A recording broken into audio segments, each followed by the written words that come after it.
പുരാണപ്രസിദ്ധവും ചരിത്രപ്രസിദ്ധവുമായ ചിറക്കൽ കോവിലകത്തിൽ വരാനും തമ്പുരാക്കന്മാരോട് സംസാരിക്കാൻ എനിക്ക് അവസരം കിട്ടിയിട്ടുണ്ട്. ആ പാരമ്പര്യത്തിലെ ഈ പഴയ ക്ഷേത്രത്തിൽ വരാനും നിങ്ങളോട് സംസാരിക്കാൻ കഴിയുന്ന വലിയൊരു ഭാഗ്യമായി ഞാൻ കരുതുന്നു. ഈ ക്ഷേത്രത്തിൻ്റെ ഭരണാധികാരികളും നാട്ടുകാരും ഭക്തരുമായ എല്ലാവർക്കും ഞാൻ എൻ്റെ നമോവാകം അർപ്പിക്കുന്നു. ചിറക്കൽ കോവിലകത്തിൻ്റെ ഉത്ഭവവും അതിൻ്റെ വളർച്ചയെപ്പറ്റി ഞാനിവിടെ SP ആയിരുന്നപ്പോഴും DIG ആയിരുന്നപ്പോഴും ഞാൻ കുറേയേറെ ഗവേഷണങ്ങൾ നടത്തുകയും അതിനെപ്പറ്റി ഒരു ചെറിയ ഗ്രന്ഥം എഴുതി ഞാൻ പോലീസിൽ സമർപ്പിക്കുകയും ചെയ്തു. AD 8-ാം നൂറ്റാണ്ടിൽ ചിറക്കൽ കോവിലകം ഉണ്ടാവുന്നത് മുതൽ 14-ാം നൂറ്റാണ്ട് തൊട്ട് 17-ാം നൂറ്റാണ്ട് വരെ അത് വടക്കൻ മലബാറിലെ ഏറ്റവും പ്രസിദ്ധമായ കോവിലകമായി മാറിയതും 1852-ൽ ബ്രിട്ടീഷുകാർ ചിറക്കൽ കോവിലകത്തിൻ്റെ അധികാരം പിടിച്ചെടുക്കുകയും ചെയ്തത് വരെയുള്ള ചരിത്രം പഠിക്കുമ്പോഴാണ് എത്ര വലിയ ചരിത്രഭൂമിയാണിത്, എത്ര സംഭാവന ചെയ്ത വലിയൊരു രാജകുടുംബത്തിൻ്റെ അംഗങ്ങളും ബന്ധുക്കളുമായി ആളുകളുടെ ആ വലിയ സേവനത്തെപ്പറ്റി മനസ്സിലാക്കാൻ പറ്റിയത്. ഞാനിവിടെ DIG ആയിരിക്കുന്ന സമയത്താണ് തെയ്യത്തെപ്പറ്റി പഠിക്കാൻ വേണ്ടി കാലിഫോർണിയയിൽ നിന്ന് ഒരു സായിപ്പോട് വരുന്നത്. ഞാൻ തപ്പി നോക്കുമ്പോൾ നമ്മുടെ യൂണിവേഴ്സിറ്റിയിലൊന്നും തെയ്യത്തെപ്പറ്റി യാതൊരു തീസിസും ഉണ്ടായിരുന്നില്ല. അപ്പോൾ സായിപ്പ് വന്ന് കാര്യങ്ങളൊക്കെ ചോദിച്ചപ്പോൾ ഞാൻ ഈ തെയ്യത്തെപ്പറ്റിയും ചിറക്കൽ കോവിലകത്തെപ്പറ്റിയും സായിപ്പിനോട് പറഞ്ഞു. അങ്ങനെ സായിപ്പിനെ കൊണ്ട് ഞാനിവിടെ കോവിലകത്ത് വന്ന് തമ്പുരാനുമായി സംസാരിക്കുകയും അദ്ദേഹത്തിന് കുറേ അറിവുകൾ നൽകുകയും ചെയ്തു. അദ്ദേഹത്തെ ടൈപ്പിങ്ങിൽ സഹായിക്കാൻ വേണ്ടി ഒരു ടൈപ്പിസ്റ്റിനെ വേണം. അപ്പോൾ ഒരു പോലീസുകാരൻ അദ്ദേഹത്തിൻ്റെ സഹോദരിയെ ടൈപ്പിസ്റ്റായിട്ട് കൊടുത്തു. അന്ന് പോലീസുകാരൻ്റെ ശമ്പളം 1000 രൂപയേ ഉള്ളൂ. പക്ഷേ ഈ ടൈപ്പിസ്റ്റിന് 10,000, ജോലിയില്ലാത്ത പെൺകുട്ടിയായിരുന്നു, 10,000 രൂപ ശമ്പളം ആ മനുഷ്യൻ കൊടുത്തു. 9 മാസമായിട്ട് ഇയാൾ 6 മാസം കഴിഞ്ഞ പിന്നെ ഗവൺമെൻറ് സാങ്ഷൻ വേണം ഒരു വിദേശിക്ക് രാജ്യത്തോട്ട് വരാൻ. 9 മാസം കഴിഞ്ഞ് അദ്ദേഹത്തെ കാണാനില്ല. അദ്ദേഹത്തെ കണ്ടെത്തി അവസാനം തിരിച്ച് കൊണ്ടുവന്ന് ഞാൻ ഗവൺമെൻറ്റിന് സാങ്ഷൻ വാങ്ങിച്ച് അദ്ദേഹം തീസിസ് പൂർത്തിയാക്കുകയും ഇന്ന് ചിറക്കൽ കോവിലകത്തെപ്പറ്റിയും തെയ്യങ്ങളെപ്പറ്റിയുള്ള ഏറ്റവും ആധികാരികമായ തീസിസ് കാലിഫോർണിയ യൂണിവേഴ്സിറ്റിയിൽ നിന്ന് അന്ന് ഈ സായിപ്പെടുത്തതാണ്. അവസാനം തീസിസ് കംപ്ലീറ്റ് ചെയ്ത് സമർപ്പിക്കാൻ വേണ്ടി ടൈപ്പിസ്റ്റിനെ കൊണ്ട് പോയി. ആ ടൈപ്പിസ്റ്റിനെ ആ മനുഷ്യൻ വിവാഹം കഴിച്ച് 2 കുട്ടികളൊക്കെ ആയി സന്തോഷമായിട്ട് തീസിസിൻ്റെ സമാപനം. അപ്പോൾ ഇവിടുത്തെ തെയ്യത്തെപ്പറ്റി പഠിച്ചപ്പോൾ ഈ സായിപ്പിൻ്റെ ഗവേഷണത്തിൻ്റെ ഭാഗമായി ഞാനും കുറേ തെയ്യത്തെപ്പറ്റി പഠിച്ചു. ചിറക്കൽ കോവിലകവും തെയ്യവുമായിട്ടുള്ള ബന്ധവും 42 തരത്തിലുള്ള തെയ്യങ്ങൾ അതിൻ്റെ ചരിത്രവും ഒക്കെ പഠിച്ച ഓർമ്മകൾ എന്നെ തരളിതമാക്കുന്ന ഓരോർമ്മയാണ്. സനാതനധർമ്മത്തെപ്പറ്റി പലപ്പോഴും കേൾക്കുമ്പം ആളുകൾ പലരും ധരിക്കും ഇത് ഹിന്ദു മതവുമായി ബന്ധപ്പെട്ട എന്തോ ഒന്നാണ് എന്ന്. എന്നാൽ ആധുനിക ഗവേഷണം വളരെ ഭംഗിയായി സനാതനധർമ്മം എന്താണ്, എവിടം വരെ വ്യാപിച്ചു കിടക്കുന്നു എന്ന് കണ്ടെത്തിയത് കഴിഞ്ഞ 50 വർഷങ്ങൾക്കിടയിലാണ്. ലോകത്തിലെ ഏറ്റവും പഴക്കമുള്ള ചരിത്രാവശിഷ്ടങ്ങൾ കിട്ടുന്നത് ഈസ്റ്റേൺ തുർക്കിയിലെ ഗോബക്കി തെപ്പി, കരാളി തെപ്പി തുടങ്ങിയ സ്ഥലങ്ങളിൽ നിന്നാണ്. ഗോബക്കി തെപ്പി, കരാളി തെപ്പിയുടെ അവശിഷ്ടങ്ങൾക്ക് 10,000 to 12,000 ഇയേഴ്സാണ് പഴക്കം. കരാളി തെപ്പിയിലെയും ഗോബക്കി തെപ്പിയിലെ അവശിഷ്ടങ്ങൾ കിട്ടുമ്പോൾ അവിടെ 10 ശിവലിംഗ പ്രതിഷ്ഠകളും അവിടെ ക്ഷേത്രസമാനമായ സംഭവങ്ങളും ഒക്കെ രേഖപ്പെടുത്തി വെച്ചിരിക്കുകയാണ്. ഇപ്പോൾ നമ്മുടെ ശൈവാരാധന എന്ന് പറയുന്നത് അല്ലെങ്കിൽ ഹിന്ദു ക്ഷേത്രങ്ങളുടെ ഉത്ഭവം ഏതാണ്ട് 10,000 to 11,000 ഇയേഴ്സ് ഓൾഡ് ആണെന്നൊക്കെ മനസ്സിലായി. ഇപ്പോൾ യുക്രൈനും റഷ്യയും നമ്മൾ യുദ്ധം നടക്കുകയാണ്. കുർസ്ക് എന്ന സ്ഥലം, ആ കുർസ്ക് എന്ന സ്ഥലത്ത് 1986-ൽ ഒരു മഞ്ഞുമല ഇടിഞ്ഞ് താഴെ വരികയും ശാസ്ത്രജ്ഞന്മാർ പോയി ആ മഞ്ഞുമല മാറ്റി ചെല്ലുമ്പോൾ അവിടെ മഞ്ഞിനടിയിൽ നിന്ന് കിട്ടിയത് ഒരു 8000 കൊല്ലം പഴക്കമുള്ള ഒരു ശിവലിംഗ പ്രതിഷ്ഠയുള്ള ഒരു ക്ഷേത്രത്തിൻ്റെ അവശിഷ്ടങ്ങളാണ് കിട്ടിയത്. 8,000 ഇയേഴ്സ് ഓൾഡ്. അതിൻ്റെ തൊട്ട് താഴെയാണ് കാസ്പിയൻ കടൽ. കാസ്പിയൻ കടലിന് പേര് വിടുന്ന എവിടെ നിന്നാണ്? ഹിന്ദു മതത്തിലെ പ്രസിദ്ധനായ കശ്യപ്യ മുനിയുടെ പേരിൽ നിന്നാണ്. അദ്ദേഹം ആ കടലിൻ്റെ തീരത്തായിരുന്നു താമസിച്ചിരുന്നത്. അങ്ങനെ കശ്യപ്യ സാഗരം, അതാണ് കാസ്പിയൻ സീ എന്ന് നമ്മളിപ്പോൾ വിളിക്കുന്ന സംഭവം. അദ്ദേഹത്തിൻ്റെ സന്ധ്യ പരമ്പരയിലാണ് ദേവന്മാരും അസുരന്മാരും ഒക്കെ ഉണ്ടാകുന്നത്. ആ ദേവന്മാർ അവിടുന്ന് വന്നിട്ട് ഇറാൻ്റെ വടക്കൻ പ്രദേശത്ത് താമസിച്ചു. ആ ദേവന്മാർ താമസ സ്ഥലത്തെ ഡാവോസ് എന്ന് വിളിച്ചു. അതാണിപ്പോൾ ഡാവോസ് എന്ന് പറയപ്പെടുന്ന എക്കണോമിക് കോൺഫറൻസ്, ഇൻ്റർനാഷണൽ കോൺഫറൻസ് നടക്കുന്ന സ്ഥലം. അതിൻ്റെ തൊട്ട് താഴെ സരയൂ നദിയാണ്, സരാഹു നദി. അതിൻ്റെ തൊട്ടപ്പുറത്ത് താഴെയാണ് അസുരാസ് താമസിച്ചുകൊണ്ടിരുന്നത്. അസുരാസ് എന്നുള്ള വാക്ക് അഹൂരാസ് എന്നായി. അങ്ങനെയാണ് സന്തവസ്ഥയിൽ അവളുടെ ദൈവത്തിൻ്റെ പേര് തന്നെ അഹൂരസ്ത എന്നാണ്. ആ അസുരന്മാർ പിന്നീട് അസീറിയൻസായി. അവർ അസീറിയൻ എംപയർ ഉണ്ടാക്കി. തുർക്കിയും ഇറാഖ് ഉൾപ്പെട്ട ഭൂപ്രദേശങ്ങൾ അവർ അധീനതയിലുണ്ടാക്കി.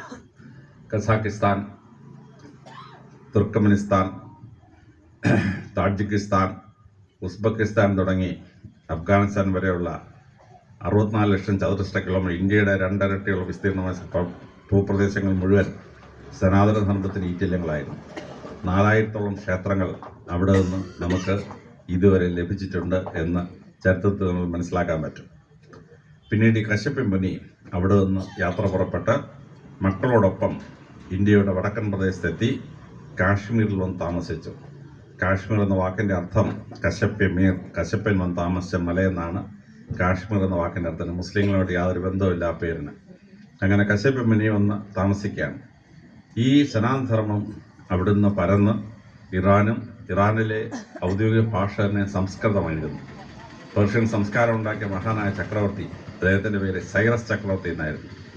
സൈറസ് ചക്രവർത്തിയുടെ ഗ്രീക്കുകാരൻ്റെ വായിൽ സംസ്കൃത വാക്കുള്ളതാണ് സൈറസ് ആയത്.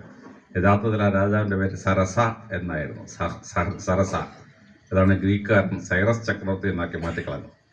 അദ്ദേഹത്തിൻ്റെ കൊച്ചുമോനായിരുന്നു സർക്സസ് ചക്രവർത്തി.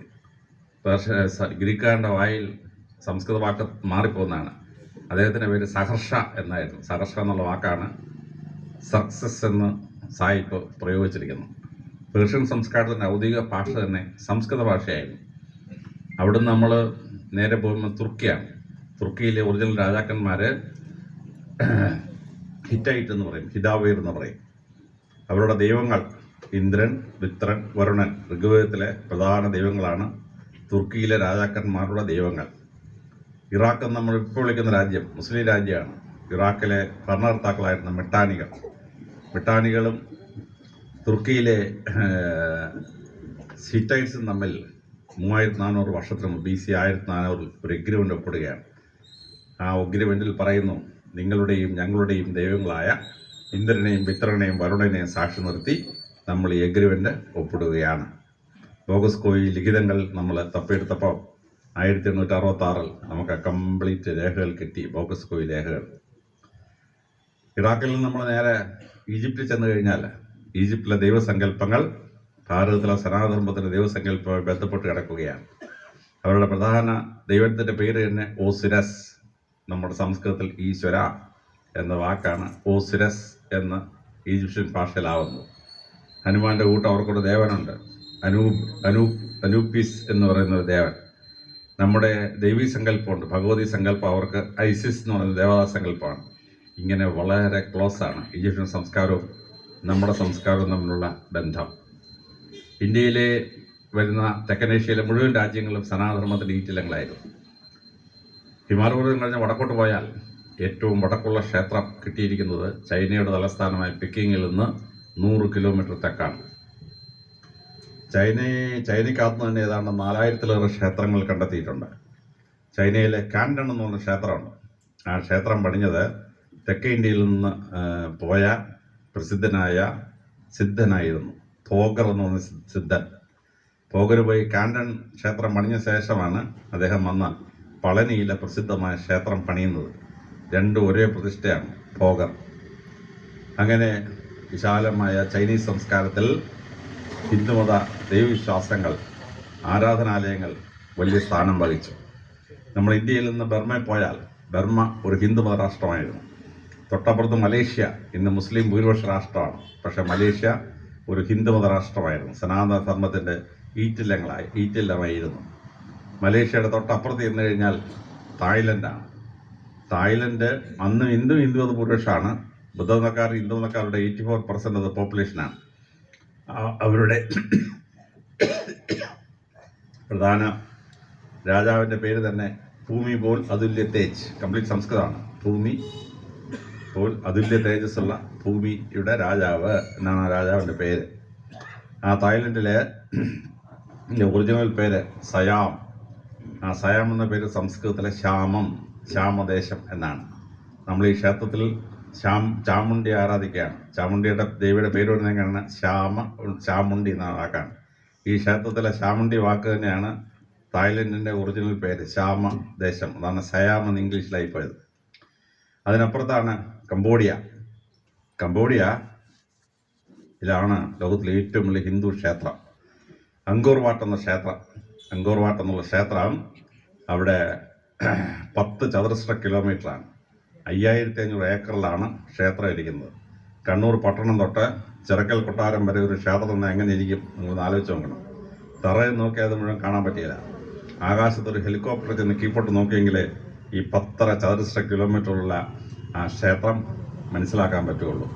അവിടുത്തെ രാജവംശം എങ്ങനെ ഉണ്ടായി ചരിത്രം നമ്മൾ മനസ്സിലാക്കുന്നു. നാഗരാജവംശം ആണ് അവിടുത്തെ രാജവംശത്തിൻ്റെ തുടക്കം.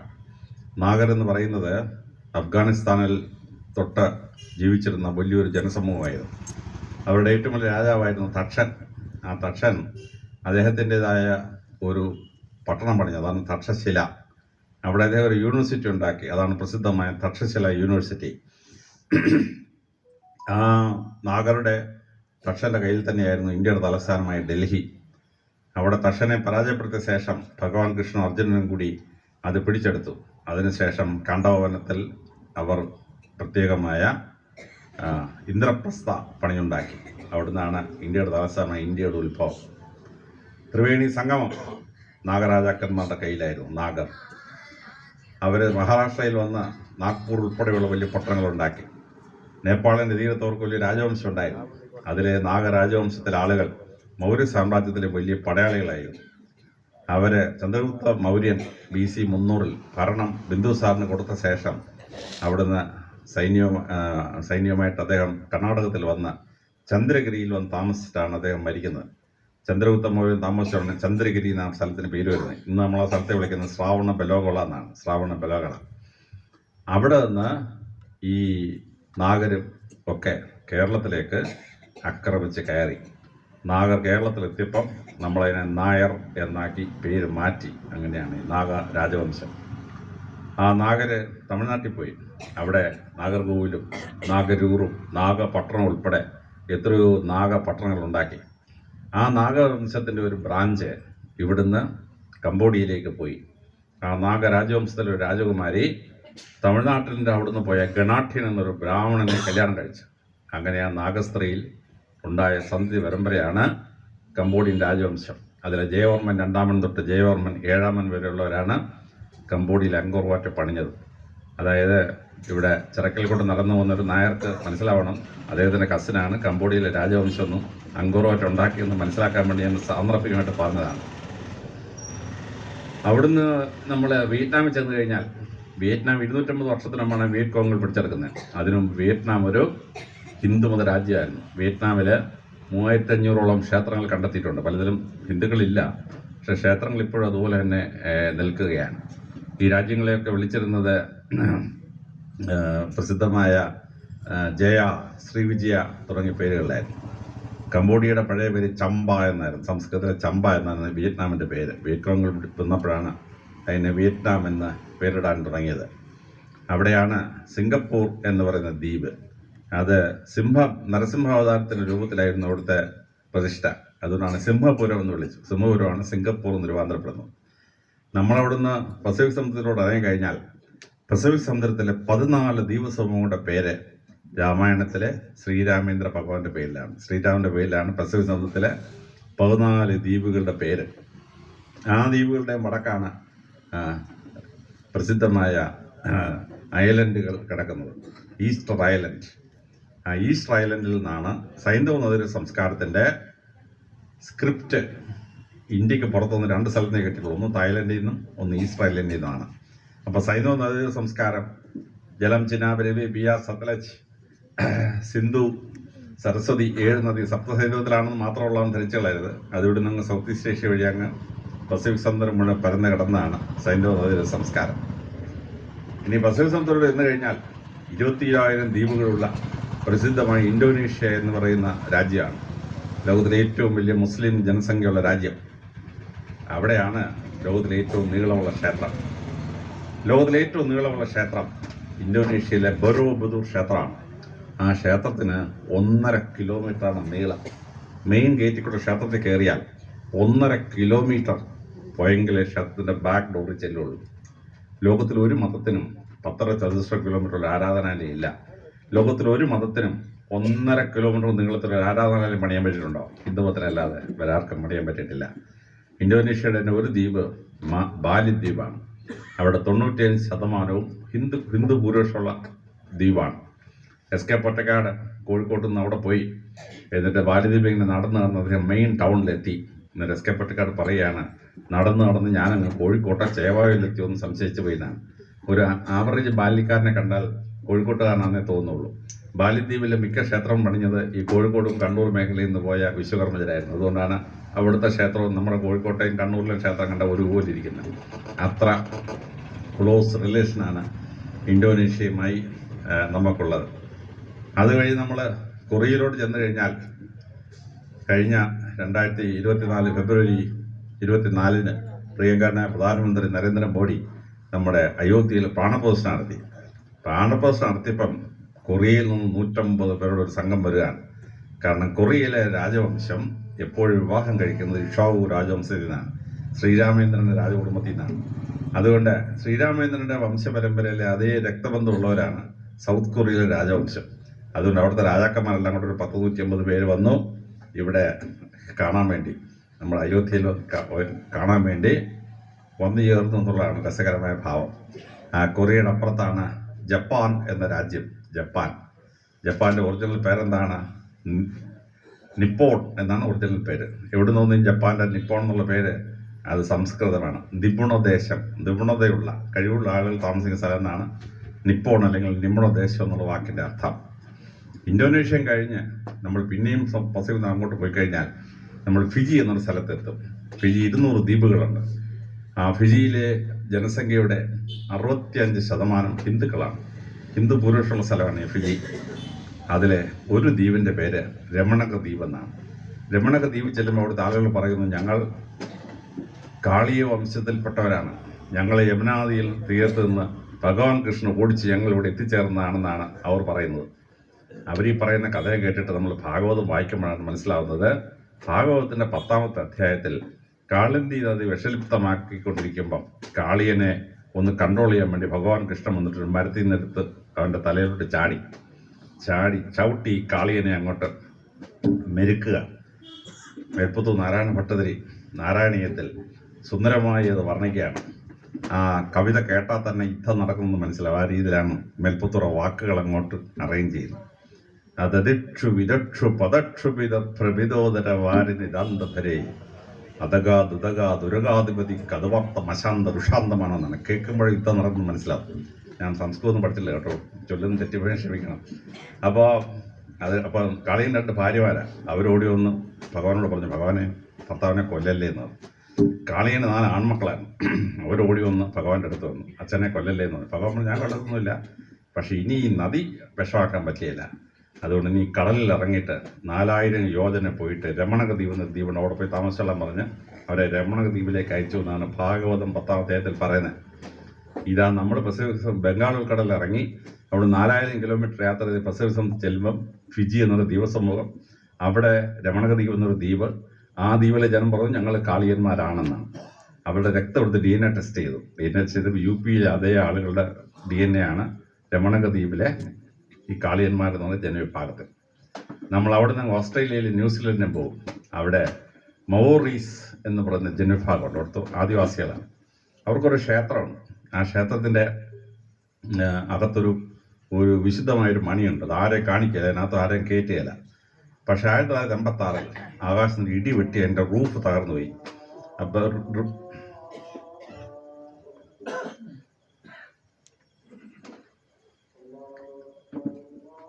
അകത്ത് കയറി പരിശോധിച്ചു. അപ്പോഴാണ് അവിടെ വിശുദ്ധമായി കരുതുന്ന ഒരു മണിയുണ്ട്. ആ മണിയിൽ തമിഴ് ഭാഷയിൽ പരമശിവൻ്റെ പേര് കൊത്തി വെച്ചിരിക്കുകയാണ്. അപ്പോൾ അവർ തമിഴ്നാട്ടിൽ നിന്ന് പോയതാണ് അല്ലെങ്കിൽ ഇന്ത്യയിൽ നിന്ന് പോയതെന്ന് മനസ്സിലായി. അങ്ങനെ അവരുടെ മവോറീസിൻ്റെ രക്തം എടുത്ത് പരിശോധിച്ചു, DNA ടെസ്റ്റ് ചെയ്തു. അപ്പോഴാണ് കേരളത്തിലെ ഉള്ളാടന്മാരുടെയും തമിഴ്നാട്ടിലെ ഇരുളരുടെയും സെയിം DNA ആണ് ഓസ്ട്രേലിയയിലെയും ന്യൂസിലൻഡിലെയും ആദിവാസികളായ മവോറികളുടെ ബ്ലഡ് എന്ന് മനസ്സിലായി. അമേരിക്കയിലെ ഗുവാനയിലെ ആദിവാസി രക്തം പരിശോധിച്ചു. അവരുടെ രക്തത്തിനകത്ത് തെക്കേ ഇന്ത്യയിലെ തമിഴന്മാരുടെ DNA M1 തൊട്ടുടങ്ങുന്ന DNA അവിടുന്ന് കിട്ടി. സുമേരിയയിലെ ബാബിലോണിലെ ഒറിജിനൽ ജനവിഭാഗത്തിൻ്റെ ചെക്ക് ചെയ്തപ്പോൾ അത് തമിഴന്മാരുമായിട്ട് ദ്രാവിഡരുമായിട്ട് ക്ലോസ്ലി റിലേറ്റഡാണ്. അപ്പോൾ സനാതന ധർമ്മം എന്ന് പറഞ്ഞാൽ തുർക്കി തൊട്ട് യൂറോപ്പും ആഫ്രിക്കയും ഏഷ്യയും സൗത്ത് ഈസ്റ്റ് ഏഷ്യയും പസഫിക് സമുദ്രവും ഓസ്ട്രേലിയയും ഉൾപ്പെടെ ഒരു 48ഓളം രാജ്യങ്ങളിൽ പരന്നു കിടന്ന വിശാലമായ ഒരു വിശ്വാസ സംഹിതയാണ് സനാതന ധർമ്മം എന്ന് പറയുന്നത്. അതിനെ ആ അർത്ഥത്തിൽ മനസ്സിലാക്കാൻ നമുക്ക് കഴിഞ്ഞിരിക്കണം. അല്ലാതെ ഇന്ത്യയുടെ ഇവിടെയുള്ള ചില ഹിന്ദുക്കളെ മാത്രം നോക്കിയിട്ട് ഈ മഹത്തായ സംസ്കാര പാരമ്പര്യത്തെ മനസ്സിലാക്കാൻ ശ്രമിക്കുമ്പോഴാണ് പലപ്പോഴും അപകടം ഉണ്ടാവുന്നത്. അപകടം ഉണ്ടാവാതെ അത് വിശാലമായി മനസ്സിലാക്കാൻ നമുക്ക് ഓരോരുത്തർക്കും കഴിഞ്ഞിരിക്കണം. ആ വിശാലമായി മനസ്സിലാക്കുന്ന സനാതനധർമ്മത്തിൻ്റെ ഇത് മനസ്സിലാക്കുമ്പോഴാണ് അവരുടെ ആചാരങ്ങളും സംസ്കാരങ്ങളും എത്ര സുന്ദരമാണ് എന്ന് മനസ്സിലാകുന്നു. അവരുടെ ആരാധനാലയങ്ങൾക്ക് ഒരു ഹിസ്റ്റോറിക്കൽ പ്രോഗ്രഷൻ ഉണ്ട്. ആദ്യം ഉണ്ടായത് കാവായിരുന്നു. കാവ് പിന്നെ കോവിലായി. കോവിൽ പിന്നെ അമ്പലമായി. അമ്പലം പിന്നെ ക്ഷേത്രമായി. കാവെന്ന് പറഞ്ഞാൽ ഒരു വൃക്ഷത്തിൻ്റെ, ഒരു മരത്തിൻ്റെ, ഒരു കാടിൻ്റെ അതിൻ്റെ എസൻസിന് ഒരു ഭംഗം ഉണ്ടാകാതെ ഒരു മരത്തിൻ്റെ ചോട്ടിൽ ഈശ്വരനെ സങ്കല്പിച്ചു. എന്നിട്ട് അവിടെ പ്രാർത്ഥിച്ചു. അപ്പോഴത് കാവെന്ന വലിയ സങ്കല്പത്തിൽ പ്രകൃതിയെ സംരക്ഷിക്കുന്ന ഈശ്വരഭാവമായി മാറി. കുറച്ച് കഴിഞ്ഞപ്പോൾ ആ കാവിൻ്റെ ഈശ്വര സങ്കല്പത്തിന് മുകളിൽ മഴയെ വെയിൽ ഏൽക്കാതിരിക്കാൻ ഒരു റൂഫ് ഉണ്ടാക്കി. എന്നിട്ട് അതിന് ചുറ്റും ഒരു പ്രൊട്ടക്റ്റീവ് വോൾ പണിഞ്ഞു. ഇപ്പം മൃഗങ്ങൾക്ക് ഇത് ഈശ്വര സങ്കല്പം എന്ന് അറിഞ്ഞൂടാ, അപ്പോൾ അതിനെ സംരക്ഷിക്കണം, എന്നിട്ട് മതിൽ പണി. അപ്പോൾ ഈ കാവ് കോവിലായി മാറി. ആ കോവിനെ അമ്പലമായി. ഈശ്വരനെ ഗൃഹസ്ഥാശ്രമിയായ ഒരു മനുഷ്യനായി സങ്കല്പിച്ച് അദ്ദേഹത്തിനൊരു വീട് പണിഞ്ഞു. അവിടെ ബെഡ്റൂമിൽ ഭഗവാനെ ഇരുത്തി. അതിന് അടുക്കളയുണ്ട്, വരാന്തയുണ്ട്, എല്ലാം വിശദമായിട്ടുണ്ട്. വീടായതുകൊണ്ട് റൂഫുണ്ട്, ചുറ്റും ഒരു മതിലും, വസ്തുവിന് ചുറ്റും ഒരു മതിലും പണിഞ്ഞു. അപ്പോൾ കോവിൽ അമ്പലമായി മാറി. ആ അമ്പലം അടുത്ത സ്റ്റേജ് ആയപ്പോൾ ക്ഷേത്രമായി മാറി. അമ്പലങ്ങൾ ക്ഷേത്രങ്ങളായിട്ട് ഒരു 1800 വർഷത്തിൽ താഴെ മാത്രമേ ആയിട്ടുള്ളൂ. AD 3rd സെഞ്ചുറിക്ക് ശേഷമാണ് ക്ഷേത്ര സങ്കല്പത്തിലേക്ക് മാറുന്നത്. ക്ഷേത്രമാകുമ്പോൾ അതിന് 9 ഘടകങ്ങളുണ്ട്. ക്ഷേത്രത്തിനൊരു ഗർഭഗൃഹം വേണം, ക്ഷേത്രത്തിനൊരു ബലിത്തറ വേണം, ക്ഷേത്രത്തിനൊരു ഗോപുരം വേണം, ക്ഷേത്രത്തിനൊരു കൊടിമരം വേണം, ക്ഷേത്രത്തിനൊരു കൊടി വേണം. ക്ഷേത്രത്തിന് ഇങ്ങനെ ഒരു മെയിൻ ദേവസങ്കല്പം വേണം, അല്ലെങ്കിൽ ബിന്ദു ദേവസങ്കല്പം വേണം. പിന്നെ 7 or 9 ഉപദേവതാ സങ്കല്പങ്ങൾ വേണം. ഇങ്ങനെ അതിനെ പൂർണ്ണമായ രീതിയിൽ സമുചിത സമ്മേളനമായി എടുക്കും. അപ്പോഴാണ് ഒരു മഹാക്ഷേത്രം ഉണ്ടാകുന്നത്. അപ്പോൾ എങ്ങനെയാണ് കാവുണ്ടായത്? കാവ് എങ്ങനെ കോവിലായി? കോവിൽ എങ്ങനെ അമ്പലമായി? അമ്പലം എങ്ങനെ ക്ഷേത്രമായി? ഇതിനെ വളരെ കൃത്യമായി നമ്മൾ മനസ്സിലാക്കണം. അങ്ങനെ മനസ്സിലാക്കുമ്പോൾ ആ ഓരോ ക്ഷേത്രത്തിൻ്റെയും മഹത്വം എത്ര ഗംഭീരമാണെന്ന് മനസ്സിലാക്കണം. തിരുവനന്തപുരത്ത് പത്മനാഭസ്വാമി ക്ഷേത്രം, അത് പുലയന്മാരുടെ ഒരു ക്ഷേത്രമായിരുന്നു. ഒരു പുലയ സ്ത്രീയായ പെരുമാട്ടുകാളി രാജ്ഞിയായിരിക്കുമ്പം അവർ പണിഞ്ഞൊരു ക്ഷേത്രം. പുലയന്മാരുടെ കയ്യിൽ നിന്ന് AD 10ാം നൂറ്റാണ്ടായപ്പോൾ വേണാട് രാജ്യം അത് അവരുടെ കൈവശത്തിലായി. അത് തിരുവിതാംകൂർ രാജവംശത്തിയപ്പോഴേക്കും അത് വിപുലമായി പണിഞ്ഞു. അപ്പോൾ ഒരു ക്ഷേത്രത്തെ നമ്മൾ ചെല്ലുമ്പോൾ അതിൻ്റെ മഹാത്മ്യം അല്ലെങ്കിൽ മഹത്വം കൃത്യമായിട്ട് മനസ്സിലാക്കണം. പത്മനാഭസ്വാമി ക്ഷേത്രം നമ്മളവിടെ ചെല്ലുമ്പോൾ അവിടെ വിഷുവിൻ്റെ അന്ന് രാവിലെ 7-7:30 മണിയാവുമ്പോൾ മേൽക്കൂരയിൽ നിന്നൊരു ചെറിയ ദ്വാരത്തിലൂടെ ഒരു പ്രകാശരശ്മി നേരെ വന്നിട്ട് പത്മനാഭസ്വാമിയുടെ വലത്തെ കാലിന് വലത്തെ തലകളിൽ നിന്ന് മുട്ടി നിൽക്കും. അതായത് സൂര്യഭഗവാൻ പത്മനാഭസ്വാമിയെ വണങ്ങുന്ന സങ്കല്പം. പകൽ നമ്മൾ നോക്കിയാൽ ആ ദ്വാരം കാണാൻ പറ്റുമോ? ഇല്ല. മഴ പെയ്ത ദ്വാരത്തിലൂടെ വെള്ളം താഴെ വരുമോ? ഇല്ല. പക്ഷെ 1000 വർഷത്തിന് മുമ്പ് വളരെ കൃത്യമായി വിഷുവിൻ്റെ അന്ന് രാവിലെ സൂര്യഭഗവാൻ എവിടെ നിൽക്കും, അപ്പോൾ ഏത് സ്ഥലത്ത് എങ്ങനെ ഈ ദ്വാരം ഉണ്ടാക്കിയാൽ സൂര്യരശ്മി കറക്റ്റ് പത്മനാഭസ്വാമിയുടെ വലത്തെ കാലിൽ തലകളിൽ നിന്ന് മുട്ടുമെന്ന് കണക്കാക്കിയിട്ടാണ് 1000 വർഷത്തിന് മുമ്പ് ആ ദ്വാരം കറക്കിയിട്ടിരിക്കുന്നത്. പാശ്ചാത്യർക്ക് പോലും കൃത്യമായി അറിയാൻ പറ്റാത്ത ഗംഭീര സംഭവമാണ്. വിഷുവിൻ്റെ അന്ന് രാവിലെ ഒരു 10-100 ക്യാമറ വരും. BBC, world service, voice of America എല്ലാം കൂടെ വരും. പക്ഷേ പത്മനാഭസ്വാമി ക്ഷേത്രത്തിന് അകത്ത് കയറണമെങ്കിൽ ഹിന്ദുക്കൾക്ക് മാത്രമേ അവകാശമുള്ളൂ. യുവമാർ എന്തെന്നറിയാമോ? യുവമാരുടെ RSS ഓഫീസിൽ പോയി ശുദ്ധികലശം ചെയ്ത് പൈസയൊക്കെ അടച്ച് ഹിന്ദു ആവും. എന്നിട്ട് അകത്ത് ഫോട്ടോ എടുക്കും. തിരിച്ചവൻ അമേരിക്ക പോയി വീണ്ടും ക്രിസ്ത്യാനിയാവും, അതൊക്കെ വേറെ കാര്യം. പക്ഷേ ഹിന്ദു ആവാൻ ഈ ഫോട്ടോ എടുക്കാൻ വേണ്ടി. അപ്പോൾ വിഷുവിന് രാവിലെ BBC വേൾഡ് സർവീസ് തുറക്കുമ്പോൾ പത്മനാഭസ്വാമി ക്ഷേത്രത്തിലെ പത്മനാഭസ്വാമിയുടെ വലത്തേക്കാലിന് തലവറിൽ സൂര്യപ്രകാശം എന്ന് മുട്ടി നിൽക്കുന്ന അത്ഭുത കാഴ്ച ലോകം മുഴുവൻ കോടിക്കണക്കിന് ആളുകൾ കാണുകയാണ്. പത്മനാഭസ്വാമി ക്ഷേത്രത്തിന്റെ മേൽക്കൂരയുടെ ഭാരം 365 തൂണിലാണ് വെച്ചിരിക്കുന്നത്. അപ്പോൾ ഒരു സൗരവർഷം 365 ദിവസമാണെന്ന് എന്നാണ് ഈ സായിപ്പ്മാർക്ക് മനസ്സിലായത്. AD 1582 ഗ്രിഗോറിയൻ കലണ്ടർ ഗ്രിഗറി 13ാമൻ മാർപ്പാപ്പ പ്രഖ്യാപിച്ചപ്പോഴാണ് ഈ ഒരു സൗരവർഷം 365 ദിവസം എന്ന് മനസ്സിലായത്. അത് സെറ്റ് ചെയ്തപ്പോൾ എന്ത് പറ്റി? 12 ദിവസം ക്യാൻസലായിപ്പോയി. ഒക്ടോബർ 4 കിടന്ന് ഉറങ്ങിയവൻ നേരം മൊത്തം എഴുന്നേറ്റപ്പോൾ ഒക്ടോബർ 16 തീയതിയിലാണോ ഉണരുന്നത്. ഇത് സെറ്റ് ചെയ്യാൻ വേണ്ടി ചെയ്ത പരിപാടിയാണ്. പക്ഷേ ഗ്രിഗോറിയൻ കലണ്ടർ സെറ്റ് ചെയ്യുന്നതിന് ഒരു 500 വർഷം മുമ്പ് 1000 years ബാക്ക് പത്മനാഭസ്വാമി ക്ഷേത്രം പണിഞ്ഞ രാജാവിനും അവിടുത്തെ വിശ്വകർമ്മജനും അവിടുത്തെ തന്ത്രിക്ക് അറിയായിരുന്നു ഒരു സൗരവർഷം 365 ആണെന്ന്.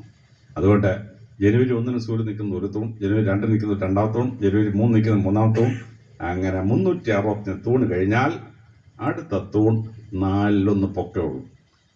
അത് ലീപ്പ് ഇയർ അഡ്ജസ്റ്റ് ചെയ്യാൻ വേണ്ടിയാണ്. 365 and 1/4 365 തൂണിൽ അത് സെറ്റ് ചെയ്ത് വെച്ചിരിക്കുകയാണ്. പത്മനാഭസ്വാമി ക്ഷേത്രത്തിൽ ഒരു ഗോപുരമുണ്ട്. ഗോപുരത്തിന് നടുക്ക് ചതുരാകൃതിയിലൊരു ദ്വാരമാണ്. സമ്മർ സോൾസ്റ്റീസ്, വിന്റർ സോൾസ്റ്റീസ് ജൂൺ 21 ഡിസംബർ 22 രാവിലെ 7:30 മണിയാകുമ്പോൾ അതിൻ്റെ ആദ്യത്തെ ചതുരത്തിൽ സൂര്യഭാഗം കയറി നിറയും. പിന്നെ അടുത്ത ദ്വാരം, പിന്നെ അടുത്ത ദ്വാരം. ഉച്ചയ്ക്ക് 2:30 മണിയാകുമ്പോൾ ലാസ്റ്റ് ചതുരം കയറി നിറയും. നിറന്നിട്ട് സൂര്യഭാഗം അങ്ങനെ പോകും. 1000 വർഷത്തിന് മുമ്പ് ജൂൺ 21 ഡിസംബർ 22 സമ്മർ സോൾസ്റ്റീസ്, വിന്റർ സോൾസ്റ്റീസ് സൂര്യഭഗവാൻ എവിടെ ഉണ്ടാവും അത് കണക്കാക്കിയിട്ടാണ് ആ ദ്വാരം ഫിക്സ് ചെയ്ത് വെച്ചിരിക്കുന്നത്. എന്തൊരു അത്ഭുതമാണ്. ചിന്തിച്ച അത്ഭുതമല്ലേ? ലോകത്തിൽ ഏതെങ്കിലും ജനതയ്ക്ക് പറ്റിയോ അങ്ങനെ ഒന്ന് അഡ്ജസ്റ്റ് ചെയ്യാൻ? പറ്റിയില്ല. പത്മനാഭസ്വാമി ക്ഷേത്രത്തിൽ കയറിയാൽ അനന്തശയനത്തിൽ കിടക്കുന്ന പത്മനാഭസ്വാമിയുടെ മുമ്പാകെ പുരുഷന്മാർ സാഷ്ടാംഗപ്രണാമം ചെയ്താൽ വലത്തെ ചെവി തറയിൽ മുട്ടിക്കണം. സ്ത്രീകൾ കയറിയാൽ ഇടത്തെ ചെവി തറയിൽ മുട്ടിക്കണം. തറയിൽ മുട്ടിച്ചാൽ 5.5 കിലോമീറ്റർ അപ്പുറത്ത് ശംഖുമുഖം കടപ്പുറത്ത് പത്മനാഭസ്വാമി ആറാട്ടിനെ കൊണ്ടുപോയി കുളിപ്പിക്കുന്ന അവിടുത്തെ തിരമാല കരയിലടിക്കുന്ന ശബ്ദം ഇവിടെ ഭക്തന്റെ ചെവി കിട്ടും. ഭക്തന്റെ ചെവി. ഇന്ന് ഒരു സായിപ്പിന് ഭൂമിക്കടിക്കൂടെ 1 കിലോമീറ്റർ ശബ്ദം കൊണ്ടുവരാൻ പറ്റുമോ? പറ്റിയില്ല. പക്ഷെ 1000 കൊല്ലത്തിന് മുമ്പ് 5.5 കിലോമീറ്റർ അപ്പുറത്തുനിന്നുള്ള ശബ്ദം ഭൂമിക്കടിക്കൂടെ കറക്റ്റ് കൊണ്ടുവരും. അപ്പോൾ എൻ്റെ ഒരു കസിൻ്റെ ഒരു ഫ്രണ്ട് ഉണ്ടായിരുന്നു. അവൻ ചുമ്മാ സാറ് വിവരക്കടക്ക പറയാ സാറേ എന്ന് പറഞ്ഞു. അവനെന്താണെന്ന് അറിയാമോ? അവനും ബിടെക്കിന് കൂടെ പഠിക്കുന്ന ഒരു വിദ്യാർത്ഥിയും കൂടെ 2 മൊബൈൽ ഫോണുമായിട്ട് പോയി. എന്നിട്ട് ഒരുത്തൻ പത്മനാഭസ്വാമിയോടെ സാഷ്ടാംഗപ്രണാമം ചെയ്തു, മറ്റവൻ ശംഖുമുഖത്ത് പോയി നിന്ന്. എന്നിട്ട് 2 പേരും മൊബൈൽ ഓൺ ചെയ്തു, ഒരേ ശബ്ദമാണെന്ന് അറിയാൻ വേണ്ടി. അപ്പോൾ ശംഖുമുഖത്ത് അവൻ്റെ മൊബൈൽ തിരമാല അടിക്കുന്ന ശബ്ദം ഇവിടുത്തെ അവൻ്റെ ചെവി കിട്ടി. അപ്പോൾ അവന് മനസ്സിലായി 5.5 കിലോമീറ്റർ ദൂരെ തിരമാല അടിക്കുന്ന ശബ്ദം കറക്റ്റ് ഭൂമിക്കടി കൂടെ പത്മനാഭസ്വാമിയുടെ മുമ്പിൽ സാഷ്ടാംഗപ്രണാമം ചെയ്യുന്ന ചെവി കിട്ടാണ്. എന്തൊരു അത്ഭുതം! പത്മനാഭസ്വാമി ക്ഷേത്രത്തിൽ 2000 യക്ഷികളെ കുത്തിവെച്ചിരിക്കുകയാണ്. 2000 യക്ഷികളെ. പക്ഷേ ഒന്നാമത്തെ യക്ഷിയിൽ വ്യത്യസ്തമാണ് രണ്ടാമത്തെ യക്ഷി, രണ്ടാമത്തെ യക്ഷി വ്യത്യസ്തമാണ് മൂന്നാമത്തെ യക്ഷി, മൂന്നാമത്തെ യക്ഷി വ്യത്യസ്തമാണ് നാലാമത്തെ യക്ഷി. 2000 യക്ഷികൾ, 2000 ഡിഫറെൻറ്റ് യക്ഷികളാണ്.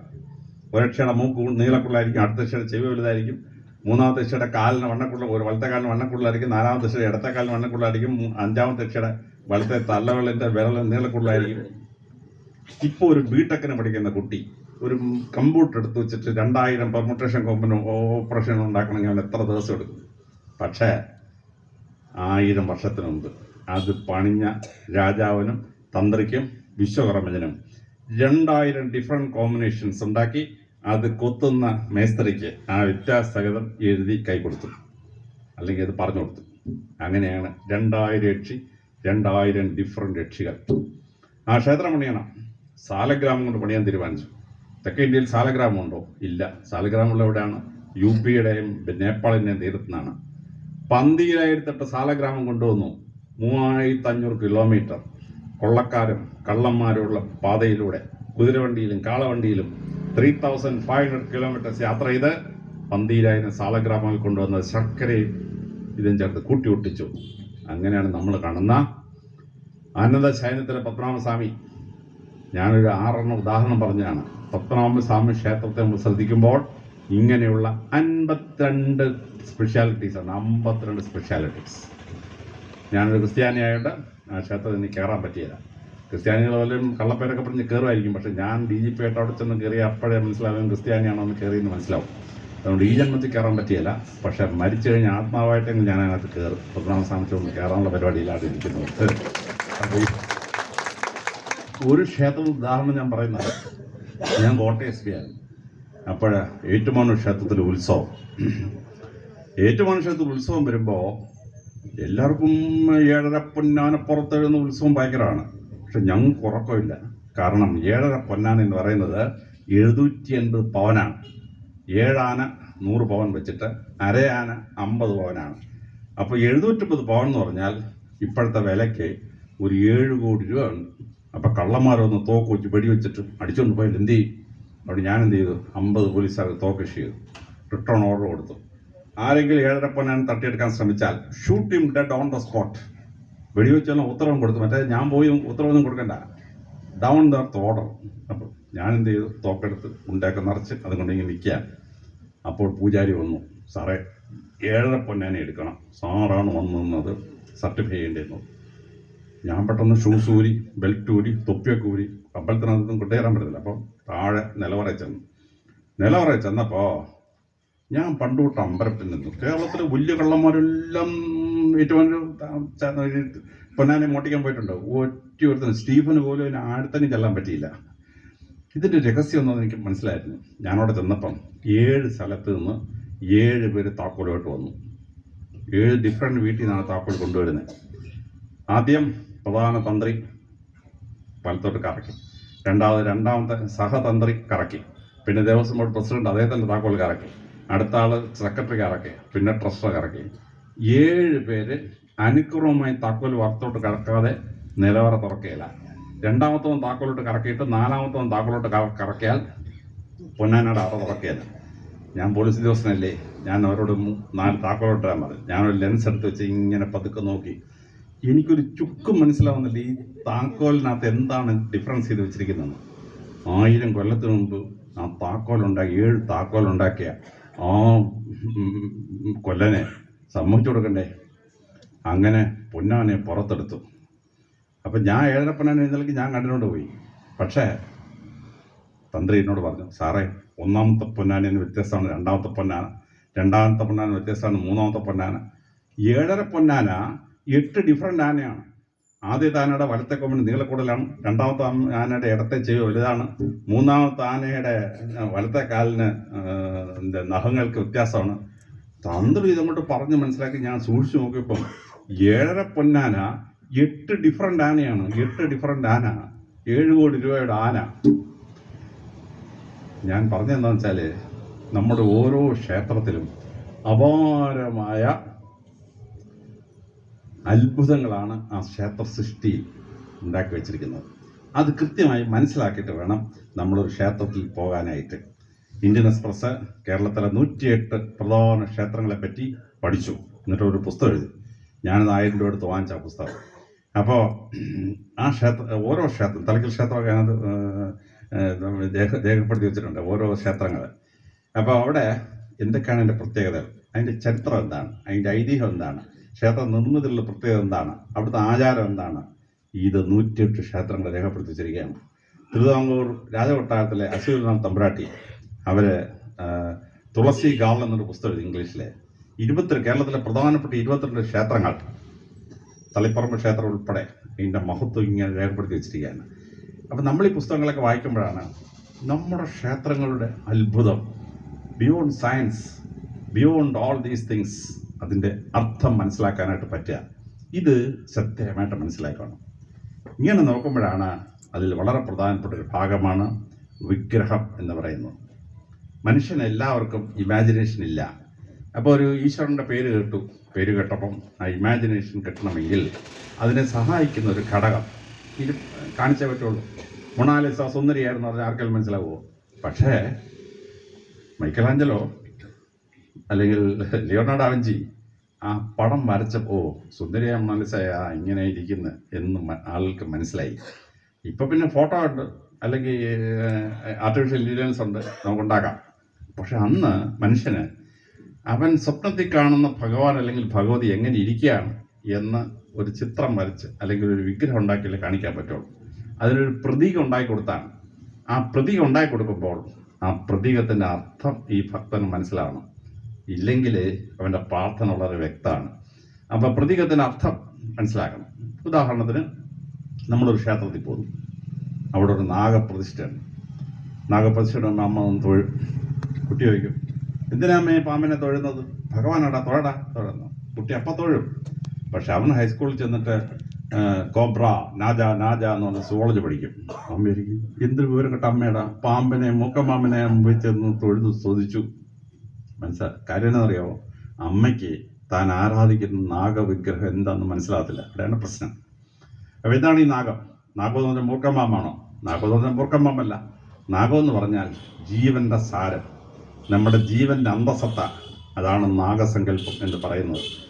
അപ്പോൾ നമ്മൾ ഓരോരുത്തരും ജനിക്കാൻ കാരണഭൂതമായി നമ്മുടെ അച്ഛനും അമ്മയും ലൈംഗികവേഴ്ച ചെയ്തപ്പോൾ അവസാനം അച്ഛൻ്റെ ശരീരത്തിൽ ഒരു ബീജം പുറപ്പെട്ടു. ആ ബീജത്തിൻ്റെ ഷേപ്പ് എന്താണ്? ബീജത്തിൻ്റെ ഷേപ്പ് മൂർക്കമ്പാമ്പിൻ്റെ ഷേപ്പാണ്. ആ മൂർക്കമ്പാമ്പ് എഴയുന്ന പോലെയാണ് ഈ ബീജം എഴഞ്ഞ് ഗർഭപാത്രത്തിനകത്ത് നിന്ന് അണ്ടവുമായി ലയിച്ച് നിങ്ങളും ഞാൻ ഈ ഭൂമിയിലുണ്ടാകുന്നു.